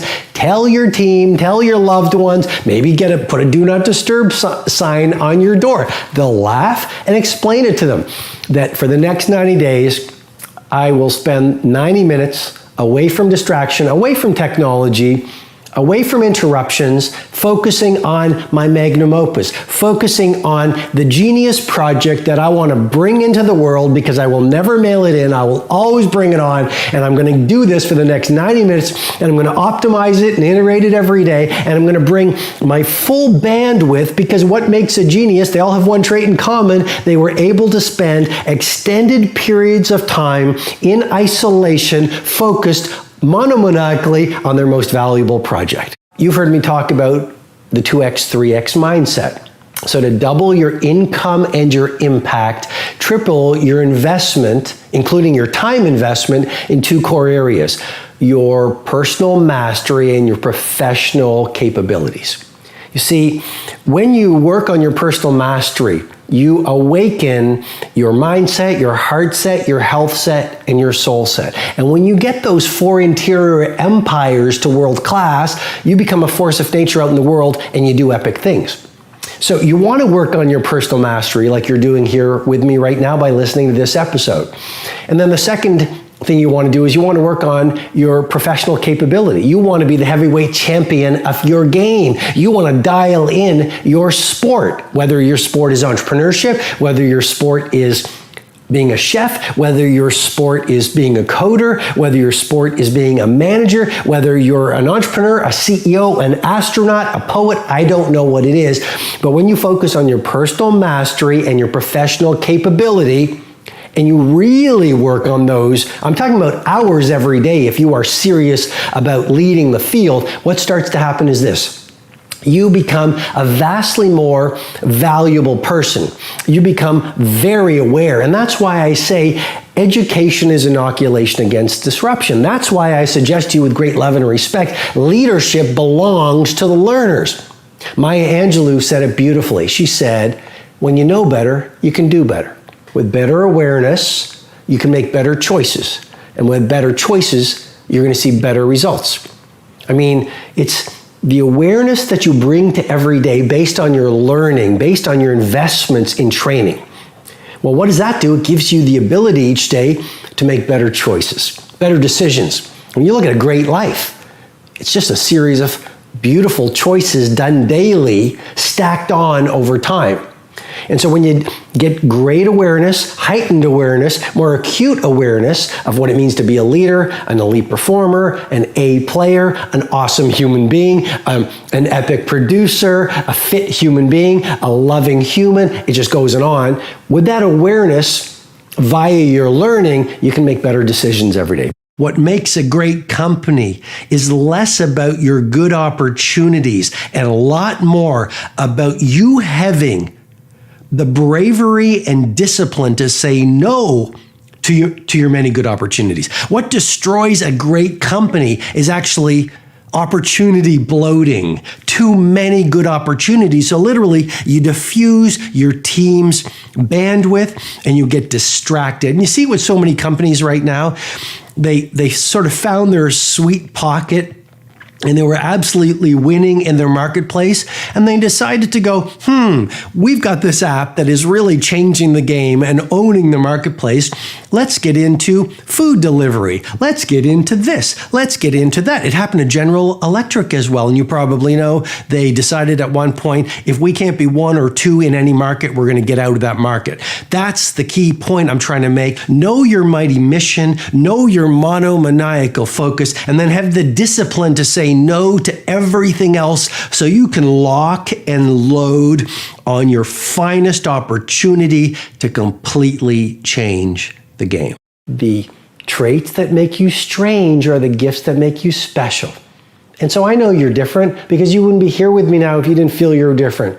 You probably don't fit in with most conversations. I sure don't fit in with most conversations. I don't know a lot about most things that most people talk about because I don't participate in the majority, right? I don't participate in the news. I don't like to gossip. I like to encourage people versus diminish people. I like to be productive versus busy. I like to be creative versus complacent. I like to create value versus take from other people. I like to move into my present and future versus get stuck in the past. I like to be fast versus move too slow. I like to be a leader versus a victim. I like to believe in possibility versus get stuck in rational thinking, because the instinct is so much more powerful than intellect. And all I'm suggesting to you is simply this. It's the very things that make you different that make you authentic. And if you don't fit in, I just want to share with you, I've never fit in. And the very nature of anyone who's living a visionary life, and you are living a visionary life, no matter what you're doing, let's not get trapped in labels. Oh, I'm just a coder. I'm just a receptionist at a restaurant or in an organization. I'm just a yoga teacher. I'm just a gym manager. I'm just a chef in a restaurant. I'm just a teacher. People always say this when I interact with them on the social media. I'm just an entrepreneur. I'm just a student. No, you're not. I'm just a mom. I'm just a dad. No, you're not just. You're very special. There are no extra people on the planet today. And I just want to say to you and validate for you and encourage you, those things that other people might not get, those are your gifts. You might be awkward. Awesome. You see the world through a different lens. Steve Wozniak, who was on my stage at the Titan Summit Zurich, the co-founder of Apple, one of the best people I've ever met. He would not have been able to create the Apple platforms and products that he created if he didn't see the world through a different set of eyes. Steve Jobs saw the world through a different set of eyes. Travis Kalanick of Uber saw the world through a different set of eyes. Jeff Bezos of Amazon saw possibility. Let me have an online store that initially sells books. John F. Kennedy, Martin Luther King Jr., Mother Teresa, Rosa Parks, Jean-Michel Basquiat, Beethoven, Michelangelo, who did the Sistine Chapel, and in Florence, David, Jonas Salk, Tesla. We could just go on and on and on and on. These people were misunderstood because the nature of a genius is to not fit in. One of the lines from right out of the 5 a.m. Club is, one of the DNAs of legendary is longevity. So if you look at the Picassos, the Jean-Michel Basquiat, you look at the great sports champions, you look at the great history makers, they were much better at energy management than time management. And so we're in a war against distraction right now, and what we really have to do is optimize our energy. How do I do it? Well, I get to the morning routine, which the whole book is based on. But it's really quite powerful, because if you start your day with sweaty exercise, you're actually going to activate a pharmacy of mastery that exists in every human brain. I know you love the neuroscience. You're going to release BDNF, which is brain-derived neurotrophic factor. That's going to actually accelerate your processing. It's actually going to repair brain cells that have been damaged by stress. You're going to release the neurotransmitter dopamine, which is the fire neurotransmitter, which we all need as entrepreneurs and business builders and servants of humanity. Cortisol, the fear hormone, is highest in the morning, so exercising first thing in the morning is going to reduce that. I'm getting into my 20-20-20 formula, but I mention it because it is a way to maximize your energy. And we live in a world where a lot of people, this is right out of the book, an addiction to distraction is the death of creative production. There are a lot of cyber zombies on the planet. There are a lot of people on the planet right now giving the best hours of their finest days to the white screen of attractions. And I really think that betraying your genius, every single person on the planet has primal genius within them. That's scientifically proven. We can talk about it. I go into it in the book. But playing with your phone versus pursuing your monuments of mastery is betraying not only yourself, I think it's betraying the world. And so I really believe, and I've experienced it for 2 decades with my clients, getting up at 5 a.m. and running this calibrated 20-20-20 formula that much of the book is about, will take any human being to a new level of creativity, productivity, prosperity, and service to humanity. I think, Marie, life's greatest heartbreak is being untrue to yourself. And I come from very humble beginnings. I have a great family. And yet the people around me said, if you become a lawyer, like I basically had a choice, become an engineer, a doctor, or a lawyer. And so I followed through on that, and I went to law school, and I became a really successful litigation lawyer. And I had, a nice place to live, and I had a nice car, and I was making great money. And people said, you're on your way to being a judge. And yet I would wake up every morning and I would look at myself in the bathroom mirror, and I didn't like or even know the person who was looking back at me. And I love that word angst. That angst just got to a point where I said I had to make some changes. And so I started listening to that silent whisper of my heart. There's something I believe in, which is instinct is much more powerful and wiser than intellect. And I think when all of us trust our instinct in a world that says intellect and logic is everything, we start to enter what Mr. Riley in the 5 a.m. Club calls the magic. And that's sort of what happened to me. I find your destiny doesn't knock, it whispers. And so it wasn't this epiphany, Right. It was just, I think when you start to trust your instinct and trust yourself versus the world, and you sort of block out the opinions of other people, the pace of synchronicity starts to open up, and these doors that you're supposed to walk through start to present themselves to you. One of the things about the 95%, a lot of them are complaining, they're making excuses, they want epic lives, but they're stuck in the group of the cult of superficiality. The top 5%, the titans, the icons, the A players, the world builders are very different. They are not about superficiality, they are all about granularity. Literally, they have de-seeded the lemon wedges. This is a metaphor that I teach. Basically, I was at a hotel in Luzern, Switzerland, and I love fresh lemon tea. And when they brought the tray to me, I noticed that in the tray was 2 lemon halves, and someone in the kitchen had taken the time to de-seed the lemon wedges. They actually de-seeded them.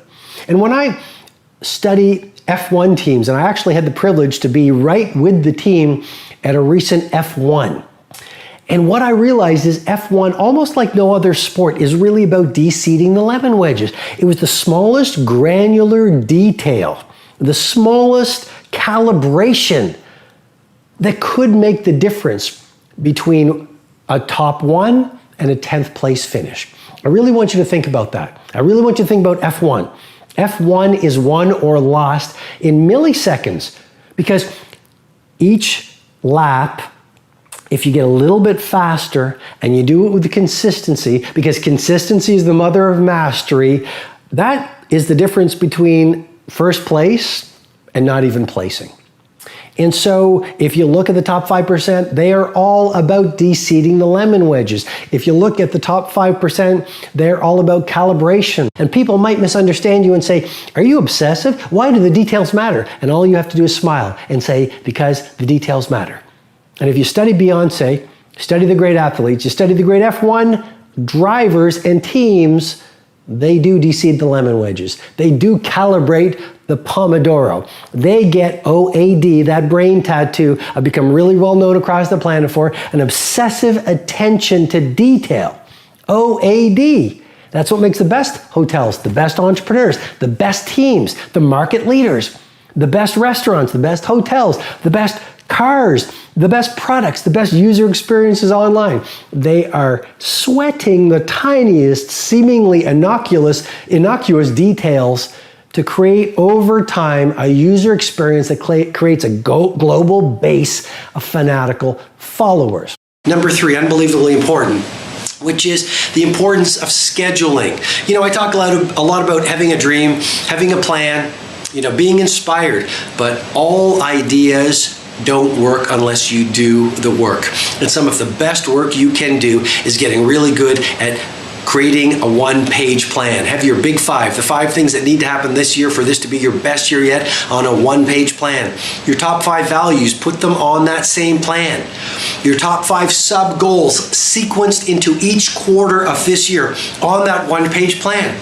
And every morning while your competition or the rest of the world is asleep, get up at 5 a.m. I'll teach you how to do that in future videos. But look at your one-page plan. Spend 20 minutes on that so it becomes a brain tattoo, a burning obsession. So it alights you with inspiration. So you go out in the world and you understand that clarity is power, and you so intimately know what has to happen during this day, this week, this month, this quarter, this year to get you closer to your mountaintop. Because the hours that ordinary people waste, extraordinary people do. Because they're not bored like most people. Most people need to medicate themselves with too much TV, too much Facebook, too much video, too much chit-chat, too much busyness, because they don't know their goals. Because they don't have a one-page plan. Because they don't have a one-page schedule. I mean, I've got my schedule for every 7 days. Almost everything I need to do goes on it. And you might say, Robin, well, that's a very rigid way to live. No, it's a very free way to live, because then I have the power to live life on my own terms. I feel inspired. I'm not wasting each day. I'm leveraging each day. Become outrageously enthusiastic. And again, you're going to say, Robin, let's hold hands and sing Kumbaya.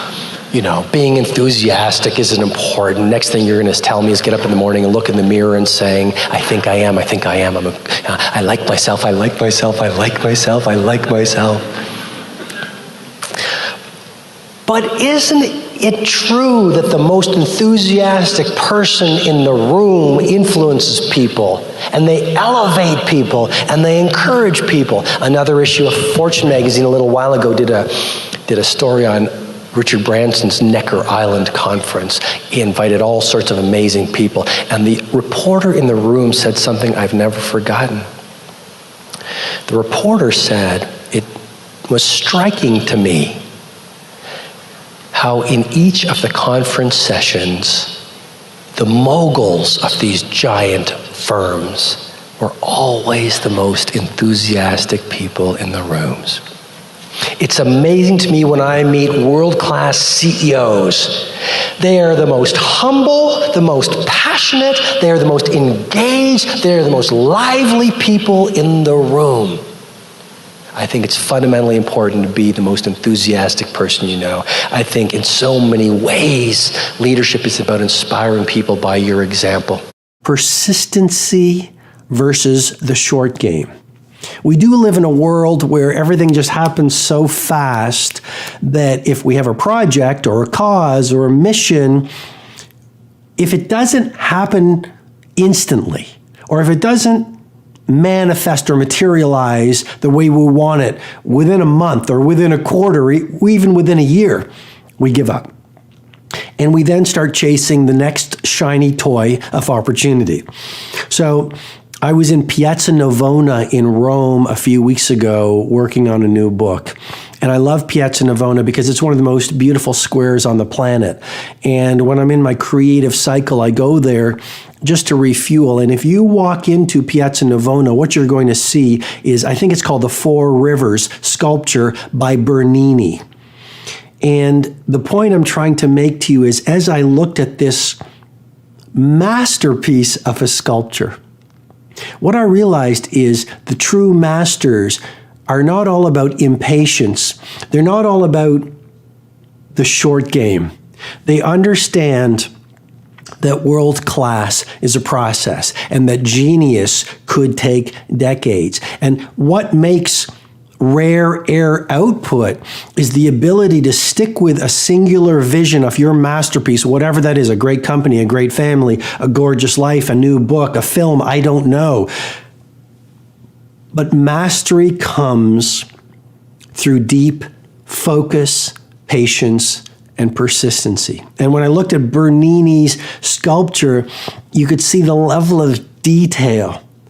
And so few people have it. It really is a gargantuan competitive advantage, a GC, what I teach in my work as a GCA, a gargantuan competitive advantage, because most people don't have patience anymore. Most people do not have the grit and the resolve to stay with a sculpture, that's a metaphor for you, their sculpture for maybe a year on just a little piece.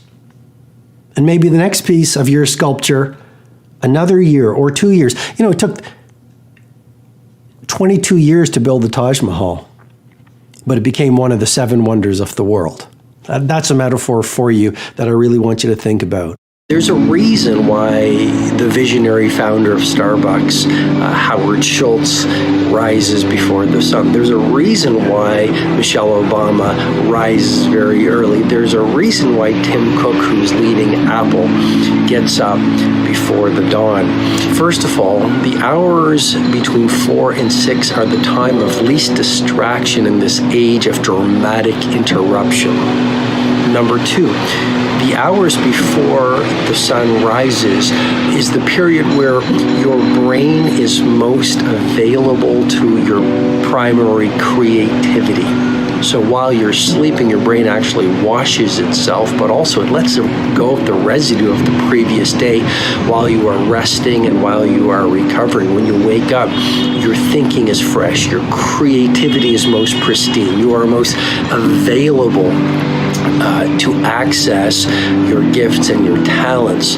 So those are some of the reasons why I encourage you to get up early. You might say, Robin, well, I'm not an early riser. I can't put mind over mattress. I can't win the battle of the bed. Grandma never got up early. Dad couldn't get up early. I guess I'm not the kind of person who can rise before the sun. And what I would suggest to you is simply this. What science confirms, and in particular the data of University College London, you do any new habit, practice it for 66 days, and you will arrive at the place of automaticity. In other words, it'll be easier to run the new habit than not to. 66 days of rising at 5 a.m. will get you to a place where it's easier to get up at 5 a.m. than not to get up at 5 a.m. You'll reach a place of automaticity. In my book, The 5 a.m. Club, I say all change is hard at first, and it's messy in the middle, and it's gorgeous at the end. I'll repeat that again because it's so important. All change is hard at first, messy in the middle, and it's gorgeous at the end. In the book, there's a chapter on the habit installation process that actually explains the 3 phases every habit goes through before you wire it into the place where it's automatic. Number 1, destruction. Number 2, integration, and number 3, implementation. Really important to remember them. So you can get up early. You can install habits. As a matter of fact, neuroplasticity, which is the phenomenon that speaks to the fact the brain is like a muscle. The more you flex it and push it, the more it's going to grow. You have that gift. It's not just for Federer and Serena Williams and Oprah Winfrey and Shakespeare and Jean-Michel Basquiat and Steve Jobs and Elon Musk. You have a brain that has the capability to grow and adapt. So what is the 20-20-20 formula that lies at the core of the 5 a.m. Club method? Well, the first 20 minutes, move. Sweat. You'll release BDNF, brain-derived neurotrophic factor, which will increase the neural connections of your brain, as well as repair brain cells damaged by stress, and also promote neurogenesis, which is the formation of new brain cells. I know this is a lot of information, but I want to give you great content in this video. Exercising for 20 minutes first thing in the morning from 5 to 5:20. The first part of the 20-20-20 formula releases dopamine, which is the inspirational neurotransmitter. How valuable is that for your creativity and productivity for the rest of the day? Cortisol, the fear hormone, is highest first thing in the morning. Exercising will reduce it. Serotonin is released, so you'll feel happier. Now it's 5:20, you're full of energy, you've optimized your cognition, your focus is increasing. It's only 5:20, the rest of the world is asleep. Just imagine that advantage you already have. Second pocket for the 20-20-20 formula is all about reflection. We live in a world where people don't reflect anymore. A lot of people are busy being busy, but what's the point of being busy around the wrong things? So for 20 minutes from 5:20 to 5:40, you reflect, you pray or write in a journal, you meditate, you can visualize. You can script out a blueprint for a great day ahead, which habit researchers call a pre-commitment strategy, which actually increases your willpower and your ability to get your most important priorities done. Okay, now it's 5:40. From 5:40 to 6 o'clock, this is the final 20-minute pocket of the 20-20-20 formula. The first pocket was about move, the second is reflect, and the third is grow. I've coached billionaires and CEOs and NBA superstars and members of royalty for over 20 years. Here's what I've realized when I work with the best of the best. They love to learn. They love to grow. They don't see investing in yourself or investing in your skills or investing in your growth a cost. They think about the value received. I call it the 2x, 3x mindset, to double your income and your impact, triple your investment in two core areas, your personal mastery and your professional capability. So for 20 minutes, what do? You listen to a podcast, you review your journal notes, you read a book, you watch a valuable video, you just do something, you read an autobiography, you do something to grow your capacities and materialize more of the potential you have been born into. And now it's 6 o'clock. You've optimized your mindset, you've purified your heart set, you've calibrated your health set, you've escalated your soul set, you feel fundamentally different. In the 5 a.m. Club, there's another model called the 4 Habits of History Makers, and one of the elements is day stacking. The whole idea is simply this: get your mornings right. Your days are going to be fundamentally more energetic, creative, productive, and high impact. And a great week is nothing more than a series of great days, and a great month is the same thing, and a great quarter is just a series of well-lived weeks. And it just continues and creates this upward spiral of success just by getting from 5 a.m. to 6 a.m. your victory hour to world class every morning. Consistency really is the mother of mastery, and own your morning. You're really going to elevate your life. When something doesn't work out during your day and you get discouraged, you lose your fire, ask yourself this question: what's the opportunity here? That's what WTOH stands for. What's the opportunity here? What I've realized is when things don't work out, the victim says, oh, boo-hoo, poor me.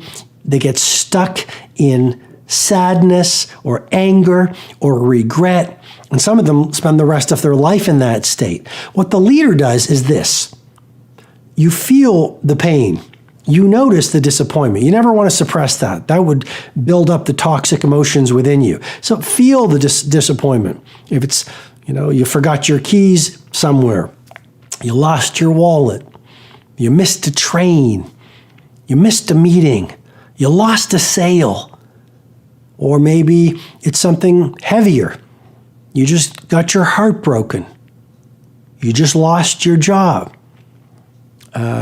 You just got some negative news from your doctor at your annual checkup. I mean, that's one of the things that happens in life. We all face very hard times. When those things happen, feel the emotion. Do not suppress it, because the quickest way out of the painful or sad emotions is straight in. But here's the real key. Ask yourself, what's the opportunity here? How can I use this small or large negative event to grow? How can I use this situation to give me more wisdom, to give me more acumen, to make me more experienced? How can I use this situation to strengthen me and fortify me? How can I use this situation to become more authentic and more real? Because it's the difficult things in life that crack open our social mask and allow us to be more real and more authentic. How can I use this situation to build my relatability so I'm more relatable to human beings? And ultimately, how can I use this situation as fuel to make my life even better? If you simplify versus go complex, what happens is you can then take your energy and your focus and your personal resources and focus them on the few things that will be most important. And that's what the great ones do. They marshal and harness their resources, their mental focus, their physical energy, their personal willpower, their individual gifts, their time. I call those the 5 assets of elite performance. And they focus them on just a few things. And I want you to think about it in your life. If you stripped away all the noise, you focused on the signal, you stripped away all the complexity, you got monomaniacally concentrated on just a few things, of course you'd be brilliant at those few things. All genius has a dark side. So whether it's a Beethoven or a Buffett, whether it's a Federer or a Serena Williams, whether it is a Jean-Michel Basquiat or a Ferran Adria, the things that allow for genius all have a downside or a dark side. Here's some examples.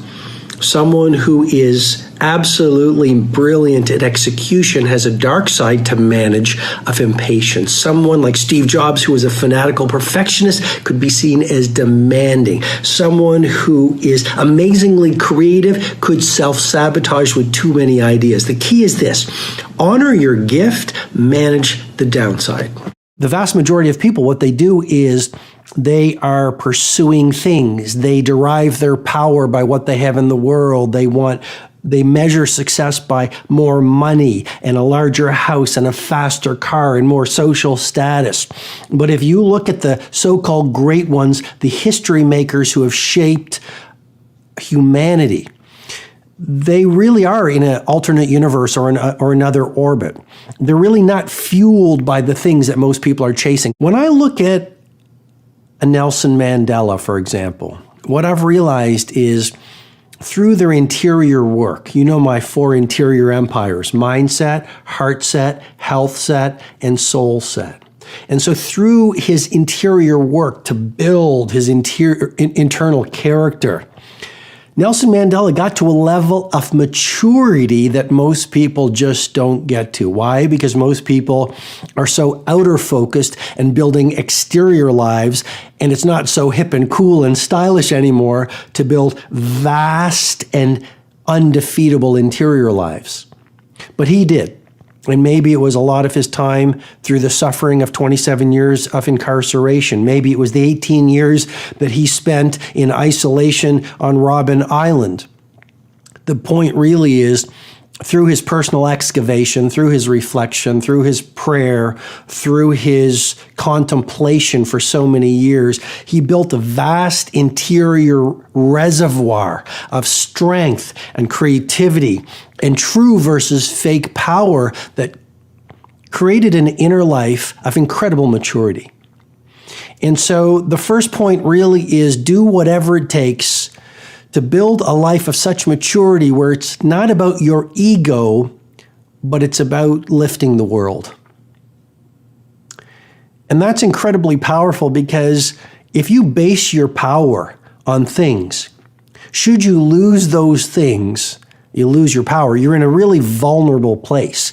But if you derive your power and your self-worth and your sense of self from who you are, your moral authority, your sense of creativity, your ability to love yourself, your knowledge of the fullness of the gifts that you were born into, if that's where your identity comes from, then your world could fall apart and you still stay strong. So, first point, work on your maturity level so you get to a place where it's not about me, it's about we. Work on your maturity so you're not deriving your strength in the world from external things, but you're getting it from your internal character or your internal life. You have a responsibility to manage yourself. Sometimes people say, well, my boss is grumpy and cranky and doesn't really appreciate me. One of the key ideas is people don't leave companies, they leave the people they worked with. You've heard that before. That's not my idea. That's out there. But the point on lead thyself is you're responsible for managing your mindset, your heart set, your health set, your soul set. Every time you blame your boss or your husband or your wife, your past or your children, the economy or your nationality, you're giving away your power to be the change you want to see, to use the words of Mahatma Gandhi. With our customers, my team runs a protocol called the 10x value obsession. How can we deliver 10 times the value at every single touch point of the user experience that our customers who come to the live events or go into my online course or even read my books are expecting? They pay $20 for a book or $30 for a book. How can I give them millions of dollars of real value? Someone said to me recently, in your mastery sessions, you're giving away the store. Or something like that. I sort of can't believe how much value you give. And my reply was, because my intent is to serve. I mean, this is not a business for me. Yes, I run a business and a series of businesses. I'm an entrepreneur. But the point really is, my intent is so much larger than that. I'm on a mission bordering on an obsession to help everyday people understand the neurobiology of greatness. And they can lead without a title. If you've read my book, The Leader Who Had No Title, that they have heroism in them, and then giving them the neuroscience, the research, the performance data that will help them win in their careers, live great lives, live their potential. This is so much more than a business for me. And this comes from value number 2.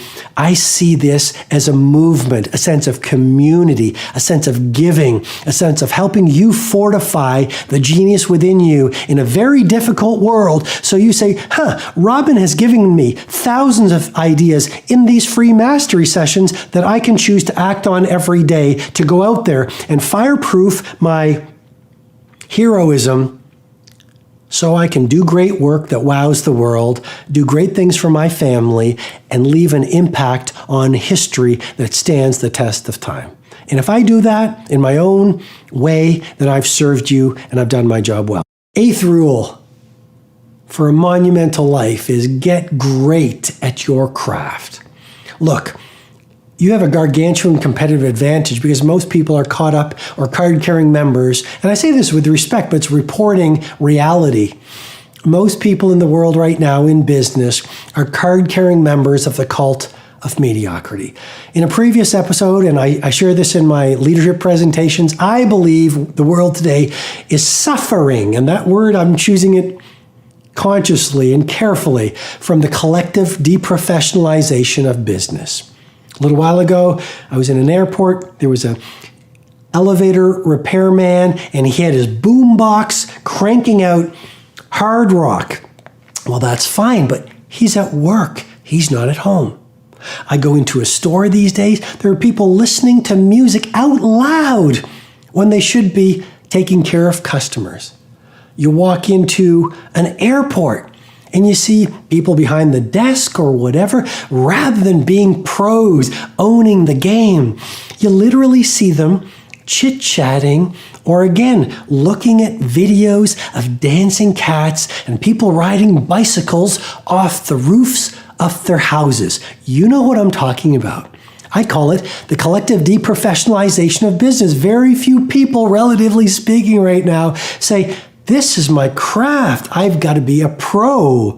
I've got to study the audiobooks that relate to my game. I've got to find mentors. I've got to read the books. I've got to practice like Federer or Serena Williams or Muhammad Ali used to practice. You know what Muhammad Ali once said? He said, I hated every single one of those early morning runs, but I loved the idea of being champion of the world. So one of my brain tattoos that I've become very well known for is, no one will believe in you until you believe in you.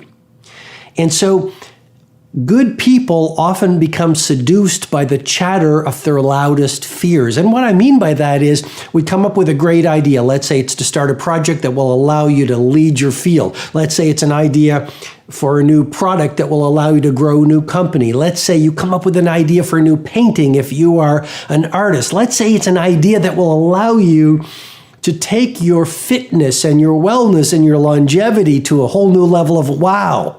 And pretty shortly after you come up with the idea, your ego starts screaming. Because we are good in our comfort zones, but the moment we start to go blue ocean around our next level of mastery, our fears come up because we're going out into the unknown. It's human. You know, if you were to look at the psychobiology of it and you were to study the pure biology of it, there's a term called homeostasis. Human beings are hardwired for a steady state. And that kept us alive. So literally our heart beats around the same amount, the 72 beats per minute, and our blood pressure is within a small bandwidth, and that allows us to survive. But what happens is when we come up with a new idea and when we see a new opportunity and we start to leave our comfort zones into the zone of the unknown where greatness lives, we get scared. And the true heroes and the true titans and the true masters, those people are not fearless. Those are people who have just practiced walking into their fear and living on the razor's edge consistently to the point where they're comfortable amid their discomfort. And that's the great opportunity for you, not to avoid fear, but to be comfortable in the unknown, to be comfortable when you're terrified. And that really is what the great artists, the great entrepreneurs, the great titans, and the great masters are very good on doing. So the first reason good people lose is their faith is not as strong as their fear. Or to put it a bit more elegantly, their fears are larger than their faith. And so to be tactical for you, how do you build more faith? Well, you do what you're frightened to do. And it's a practice. A great athlete practices every morning. And a great producer practices walking into their fears every single day.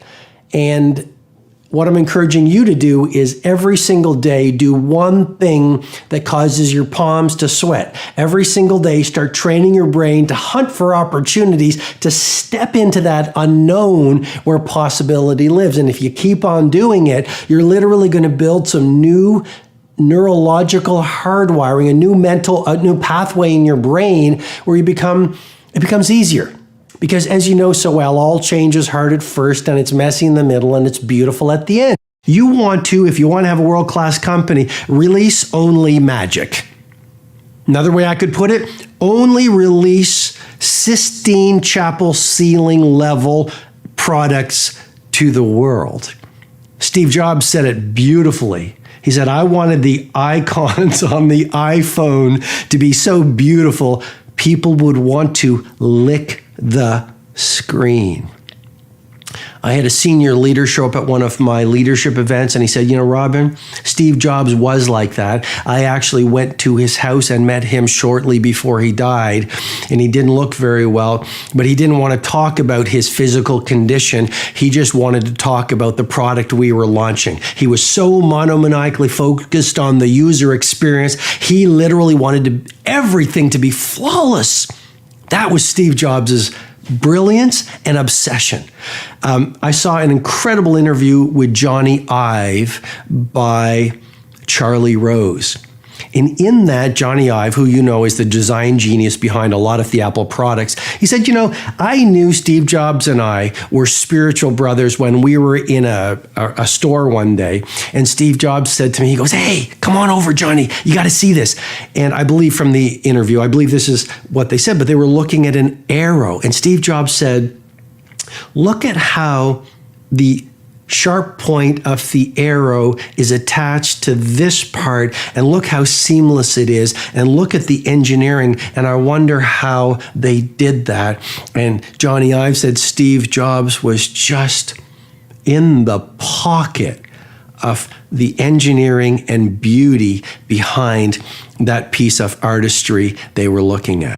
I remember being in Soho, New York, and I walked into one of the stores and I bought a coat.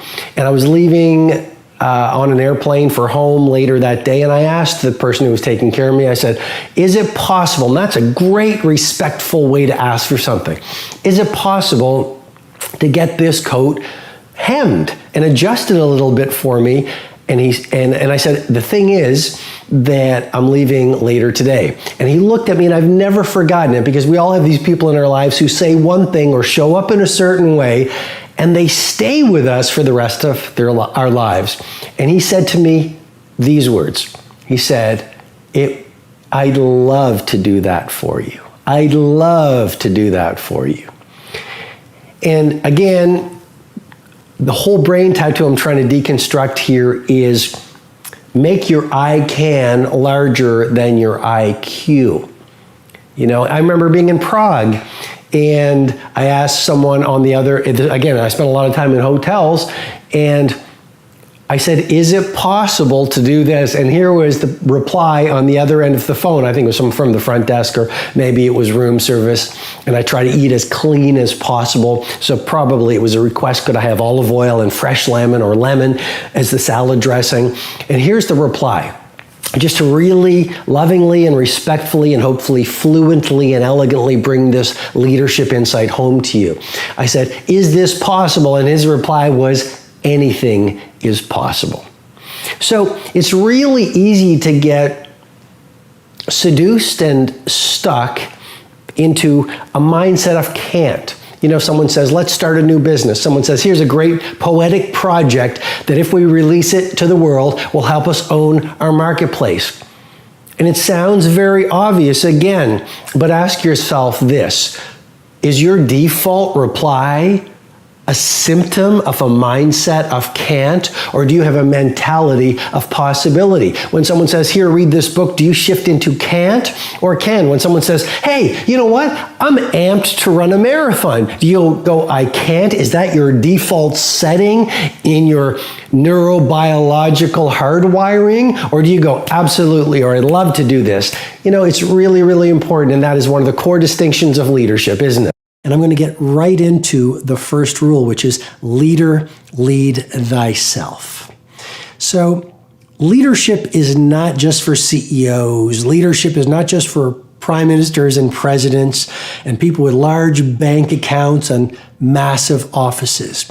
Leadership is not only an opportunity, but the responsibility of every man, woman, and child on the planet today.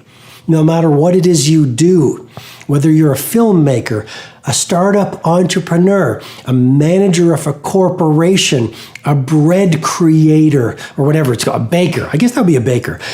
Whether you're a teacher, whether you're a firefighter, whether you're a politician, whether you are a gardener, whether you are a wall maker, I don't know, whatever it is you do, but every day you walk out in the world gives you not only that opportunity, but brings with it the awesome responsibility to show up as a leader. Because leadership really isn't a title. You know my book, The Leader Who Had No Title, you've probably read it. Leadership is less about a title, and it's more about an approach, a way of being. And some of the traits of leaders without titles, they're radiant optimists in a world gone cynical. One of the things about leaders without titles, they don't see their job as a job, they see their job as a craft, no matter what their work is. They understand there's dignity in all labor. One of the traits of leaders without titles, they are relentlessly improving everything they touch, so they leave it better than they found it. And so the first rule for a monumental life is simply leader, lead thyself, which just means see yourself as a leader. And don't wait for the people around you to start leading. Lead where you're planted. Lead by example. You stand up first. Be an army of one when it comes to leadership and spreading that leadership possibility around you. Rule number 4, to thine own self be true. You're going to say, Robin, that sounds sort of familiar. Of course, it's Shakespeare. To thine own self be true. You know, Oscar Wilde said it so much more elegantly than I ever could. He said, be yourself. Everyone else is taken. You know, Jack Welch, when he was at General Electric, one of our clients, GE, he said, never lose yourself on the way to the top. Wow, what amazing advice for you and me. Never lose yourself on the way to the top. To thine own self be true. Never betray your authenticity. Never lose your boots on the groundedness. To thine self be true means as you make your rise to legendary, don't forget what makes you great. Hard work, humility, serving your customers, working on your craft, playing the long game, understanding that genius takes decades versus good genetics. The bow too tightly strung is easily broken, says one of the proverbs. Balance is a gorgeous thing. So be monomaniacal in your execution around your high-value targets, your HVTs, your mission plan, but also build in some rewards. And that's going to send a gorgeous message to your conscious and your subconscious mind that, hey, this daily practice of execution around my deliverables is a beautiful thing. And you create this thing called momentum. And the monk who sold his Ferrari, I went back and I saw this recently. I think there's a whole chapter on momentum. And you become like this. I love skiing. You start off small, but as you go down the slope, you pick up momentum. A lot of people say, Robin, where do I start? I want to start a new business. I want to become a better artist. I want to find the love of my life. I want to be a world-class creative. I want to multiply my financial life. Where do I start? You just start. You just start. There's great power in the start. Before you go to sleep, ask yourself this question. Did I live out my plan for today? Your days are your life in miniature. All you need to do is not worry about the next week, the next month, the next year. Forget about that. That's a waste of time. Own your day. Your days are your life in miniature. As you live each day, so you craft the rest of your life. And the days slip into weeks, the weeks become months, the months become years. Before you know it, you've lived a legendary life because all you did was dial into gorgeous, brilliant, productive, creative, loving, healthy, soulful days. Your days are the pockets and instruments of genius. Get those right, your life will take care of itself. Don't live your life on the outside to fill these holes on the inside that you haven't filled. Start the interior work of self-mastery to fill the holes so your mindset, heart set, health set, and soul set are full. And then you'll feel joy when you wake up every morning. And you'll work not for the money, but for the meaning. And you'll create with a fire in your belly that will make you undefeatable. It's not because you're pursuing income, it's because you're pursuing impact and craft and love of you honoring the genius within you. Do you see what I'm referring to? Your outer life, you still might work hard. I love working hard. I love it. But I'm not doing it for the money. I'm doing it because of who I am. I have to write. I have to serve. I have to use the rest of my life to be an instrument of impact for as many people as possible. Leadership is much less a title and much more an approach to going through life. And so when you walk out in the world every day, I just want you to keep that in mind as much as possible. You can behave like a leader, which is assuming personal responsibility for your results, or you can be like a victim, which is something bad happens or something doesn't quite work out and you give away your power and you blame and you complain and you become toxic. And right now the world has far too many victims, people who are, rather than looking in the mirror saying, I have the power to change and I might not like where I'm at in my work right now, or in my life, or in my health, or in my love, or in my spirituality, but I have the power to change. Well, victims say, I might not be where I'm at in the world, but it's because of the world. It's because of my childhood. It's because of my husband, my wife, my boss, my team, my country, my economy. And so my loving encouragement to you is ask yourself right now, am I behaving like a victim? Maybe it's in your health life. Maybe it's with your finances, and a victim would be saying, I can't do this. That's what victims do. I can't do this. Or victims, they point fingers.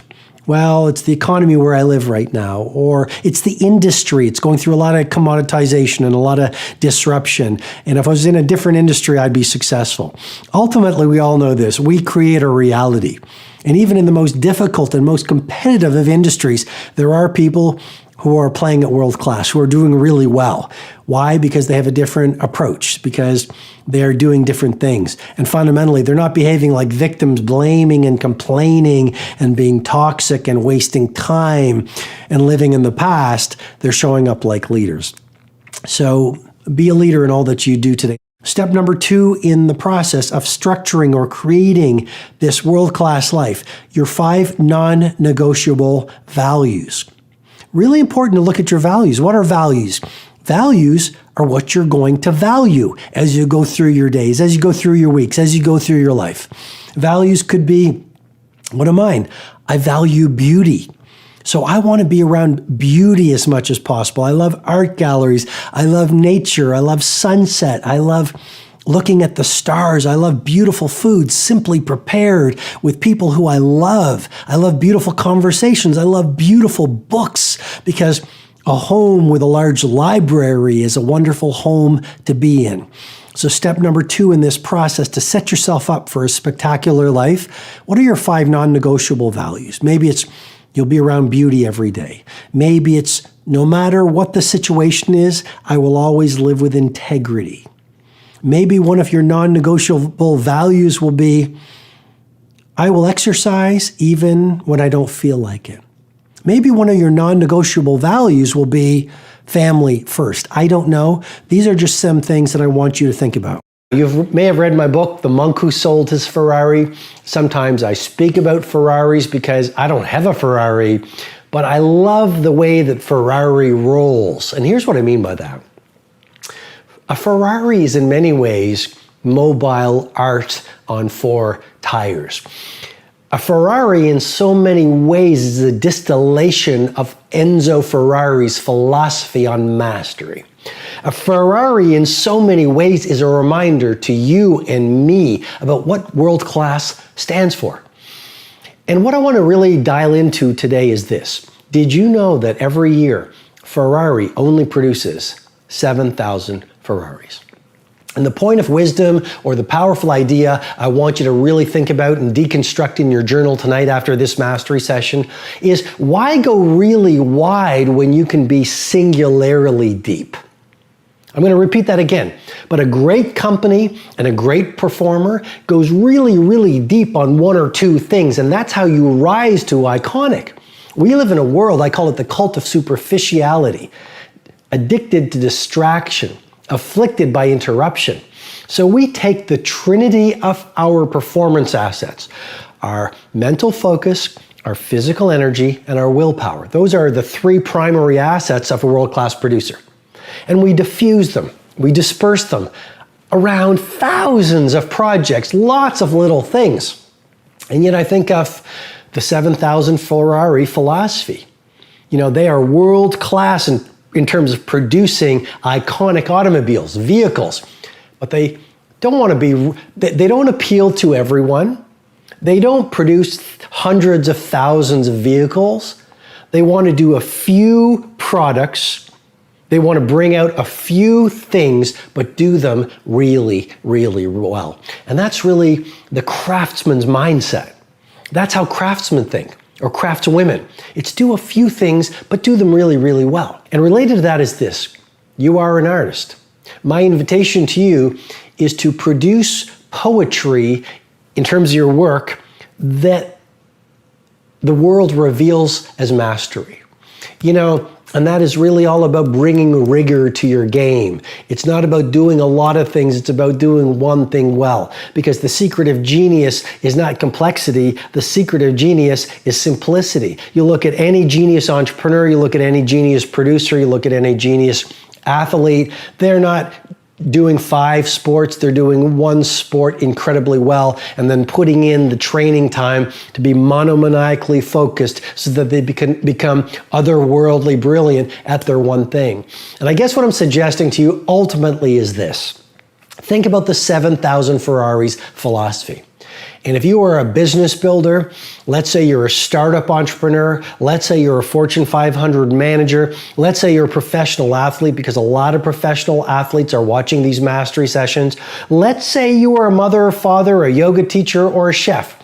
What are the few things that you could actually do in your work so that you take all of your mental focus, your physical energy, and the willpower that you wake up with every single morning. And you really monomaniacally focus those trinity of performance assets on the few things, the few projects that, when consistently iterated and improved every day over time, will allow you to reach a place where the world calls you world class. And if you can not only get this idea on the 7,000 Ferraris philosophy, but apply it so it becomes a way of being, you really will own your game. And it was a poem from the Bengali poet Rabindranath Tagore.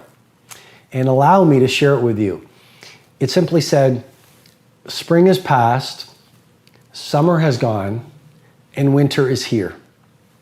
And the song I meant to sing remains unsung, for I have spent my days stringing and unstringing my instrument." And my brother and I used to look at it every morning before we'd go off to school, but I never really understood it. And so when I got a little older, I said, "Dad, you know that poem you had on our refrigerator door? What was it all about?" And my dad looked at me and he said, "Robin, that was a poem written by a man whose heart was filled with regret over a life half lived." He said, "Robin, that was a poem written by a man who postponed his life. He always wanted to do something special. He always wanted to do important work. He always wanted to be loving in the world. He always wanted to be creative. He always wanted to see the world, but he got busy being busy." Are you being busy being busy? Have you lost that connection to the life you wanted to live when you were a little kid? Are you so busy stringing your instrument that the song that your life was meant to sing has died or is dormant within you? And my challenge to you is simply this: to do whatever it takes before you sleep tonight to reconnect with the best within you that you may have lost. Because one of the things I've noticed is this: there are too many amongst us walking the planet today who are sort of in a waking sleep. They have lost a sense of who they truly are. And your life will never work if there's a huge space between who you truly are and the person you know you're meant to be. Your life will never be flooded with energy, creativity, productivity, and happiness if there is a large space between your life right now and your unlived life. And my request and encouragement and challenge to you is truly that you make things happen so that the person you are starting tomorrow is more of who you know you truly are. It makes me think of George Bernard Shaw. He was asked on his deathbed, "What would you do if you could live your life over again?" And he replied after a long pause, "I wish I could become the person I know I was meant to be." And I suggest to you, it's never too late for you to become the person you've always wanted to be. But don't postpone it for next year. Don't postpone it for next month. Start being that person, that human being, that creative force, that business builder, that mother or father, that athlete, that humanitarian, that force of good that you have always wanted to be, beginning right now. Legendary takes time.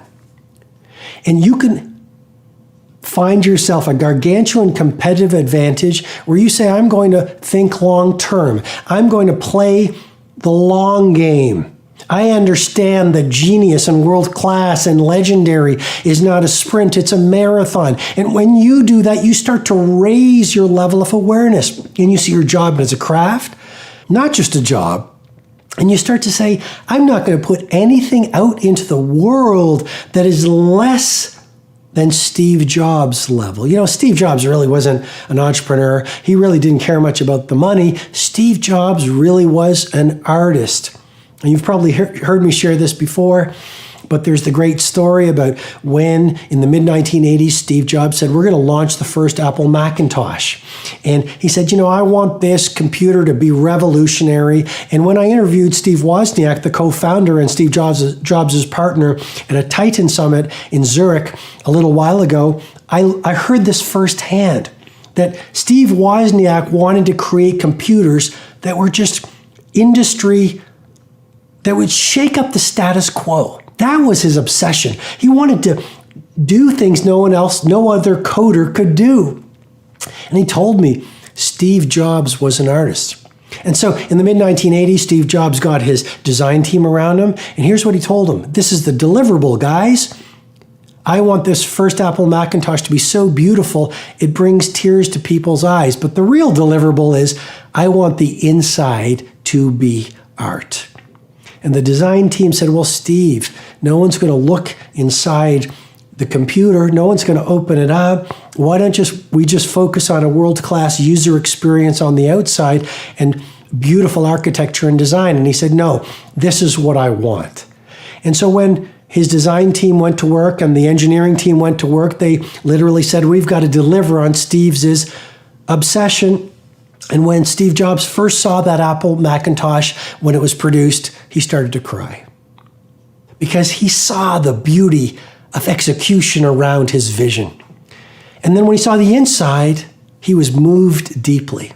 Because Steve Jobs wasn't an entrepreneur, he was much more an artist.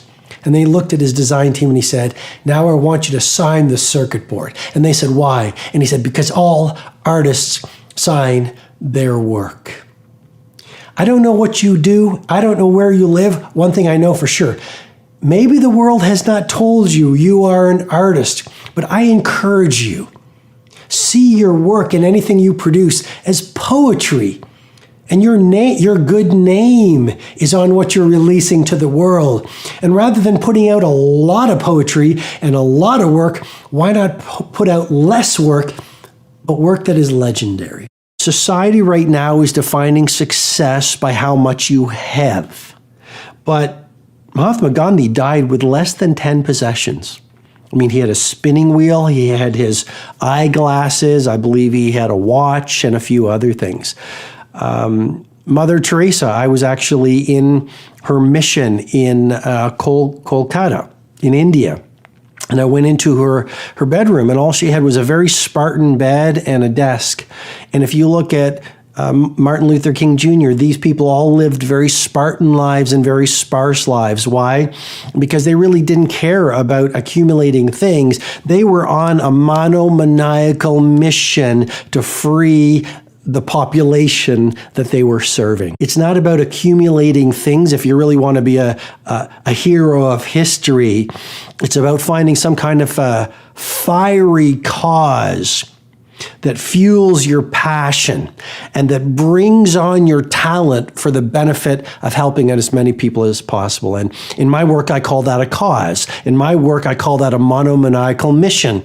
And, you don't have to be a Nelson Mandela or a Mother Teresa to live like this. You can be a school teacher who says, you know what, here's the higher mission I want to dedicate the rest of my career to, and it's educating young people to believe in themselves and to capitalize on their skills so they do great things in their lives and they're of benefit to the world. You could be a baker and understand that, you know what, your cause could be every single person who comes in this bakery, I will leave them better than I found them, because every day is an opportunity to lift another human being and to radiate optimism and to model possibility. You could be a taxi driver. You could be a firefighter. I don't know what you do, but the difference between a victim and a leader is a victim sees a job as a job and a leader sees a job as a cause. And that really is a game-changing insight. If you say, you know what, I might not be leading millions, but I am leading a team at the office, or I am leading my family, or I'm not leading anyone, but I'm a human being and I have the capacity to walk out into the world, and in a world where a lot of people are closed and a lot of people are negative and a lot of people have walls, you can stand for possibility, and you can stand for high energy, and you can stand for hope, and you can stand for love. And that's a really profound responsibility and opportunity you have on your shoulders today. Lock and load. You're like a Navy SEAL. You've got the mission plan, now you execute it. Here's the key. The more you do difficult things, the more you'll be brilliant at doing difficult things. You get better at what you practice. If you complain, you're going to be Picasso level of complaining. If you eat bad food in terms of your nutritional plan every day, you're literally going to hardwire the neural circuits so that you become Roger Federer level at eating bad food. If you're a victim or a toxic person or what people call a drama mama, and that applies to men and women, and if you do it every day for 10,000 hours, thank you, Anders Ericsson, who did the research on the 10,000 hour rule, you're going to be F1 driver, F1 champion driver level performance at being a drama mama. If you cut corners in your craft at work every day, you are literally hardwiring in and practicing. And if you practice it over 10 years, 10,000 hours in total, you're going to be Mozart level, Shakespeare level, Elon Musk level, Richard Branson level, Steve Wozniak level, Shaq level, Kobe level. At that, practicing mediocrity, you will get brilliant at what you practice every day. In a world with a lot of people, where a lot of business people, a lot of leaders, a lot of your friends, what needs to happen next year for this to be the best year of your professional life, your personal life, your financial life, your physical life, your spiritual life, your love life? I don't know. Most people spend a lot more time on their summer vacations, a lot more time flipping through the social media versus architecting a world-class life. You want to be one of those rare air few, you know my brain tattoo, to have the results only 5% of the population have. You've got to be willing to do what 95% of the population are unwilling to do. And one of those things, don't be superficial. Don't live a superficial life. Don't have a superficial game plan. Fireproof yourself against superficiality and really understand this concept I've been teaching called granularity.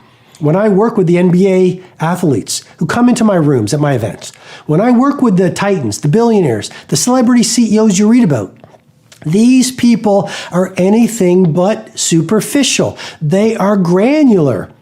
And you can call them obsessed. You can call them obsessive. You can call them weird, freaks, kooks, misfits. So what? Call them what you want. That's just a label. I'm reporting on reality. These are people who will say, let me show you my battle plan for the next 80 days. Come up with 10 laws you are going to spend or you're going to live the remainder of your life under. That could be one of the things I teach in my work, don't die. One of the secrets to legendary is longevity. So outlive your industry peers. Amazing what happens when you get into such great physical health that you just outlive everyone around you. You know, it's 90, you're 90, no, you have no competition. Imagine how easy it will be for you to dominate your field. Imagine how good you're going to be if you're 103, still rocking your game. So the point is, don't die. Protect your health. Hack aging. Eat the right supplements. Work out every day. Run my 2 massage protocol. Make sure you get fresh air. The point is simply this. One of your 10 life laws could simply be don't die. One of your 10 life laws could be give more than you take. One of your 10 life laws could be spend an hour alone building your self-relationship. You know, I was reading Marcus Aurelius very early this morning, the great Roman emperor, and he talked about the shortness of life, but he also talked about this. Find some time every day to be amid tranquility so you could think. See, when you're in the noise, you can't think. The noise of distraction and attraction and diversion by technology. When you're alone, and I've found it's the best thing first thing in the morning, you can actually think about your values. And you can actually get to know yourself again. And you can actually breathe. And you can actually contemplate. What am I going to do? Most leaders, most business people, most entrepreneurs, most human beings have never learned to be masterful communicators. And the very nature of influence and impact, which is the leader's job, is communication. I mean, in school, were you given a communication course? Very few people have been taught that. In your personal relationships, have you read books on communication? Well, that leads to, in an intimate relationship, or even just with a friend, it's the little miscommunications that over time stack into loss. In your intimate relationships, it's the little conversations that you could have had in 5 minutes if you had the tools to communicate and the awareness to speak. So literally, you could release the anger and build understanding and speak out your needs and feel the need to be heard. All those little things, if you had learned how to do that over and done it in 5 minutes with your intimate partner, you might not have lost the relationship. And in your professional life, learning to communicate inspires your teammates. You know, if you look at the great leaders of humanity, the Nelson Mandelas, the Mother Teresa's, the Martin Luther King Jr.'s, the John F. Kennedys, if you look at the great business builders, Steve Jobs, great example, right? He would be on the stage at the product launch and then that favorite line, one more thing. And that's when he would reveal the latest piece of technology that would create industry dominance when Steve Jobs was at Apple. Well, he was a masterful communicator, and Bud Tribble over at Apple called it his reality distortion field. Steve Jobs was a master salesman. He knew exactly what to say to get people to believe in the impossible, to allow their I can't to be less valuable than their I can't. If you want an 8-hour video of the best of Tony Robbins' motivation, check it out right there next to me. I think you'll enjoy it. Continue to believe, and I'll see you there. Let me tell you this. We said to have an extraordinary life, you got to have an extraordinary psychology, right? Extraordinary psychology means you got to live in an extraordinary state.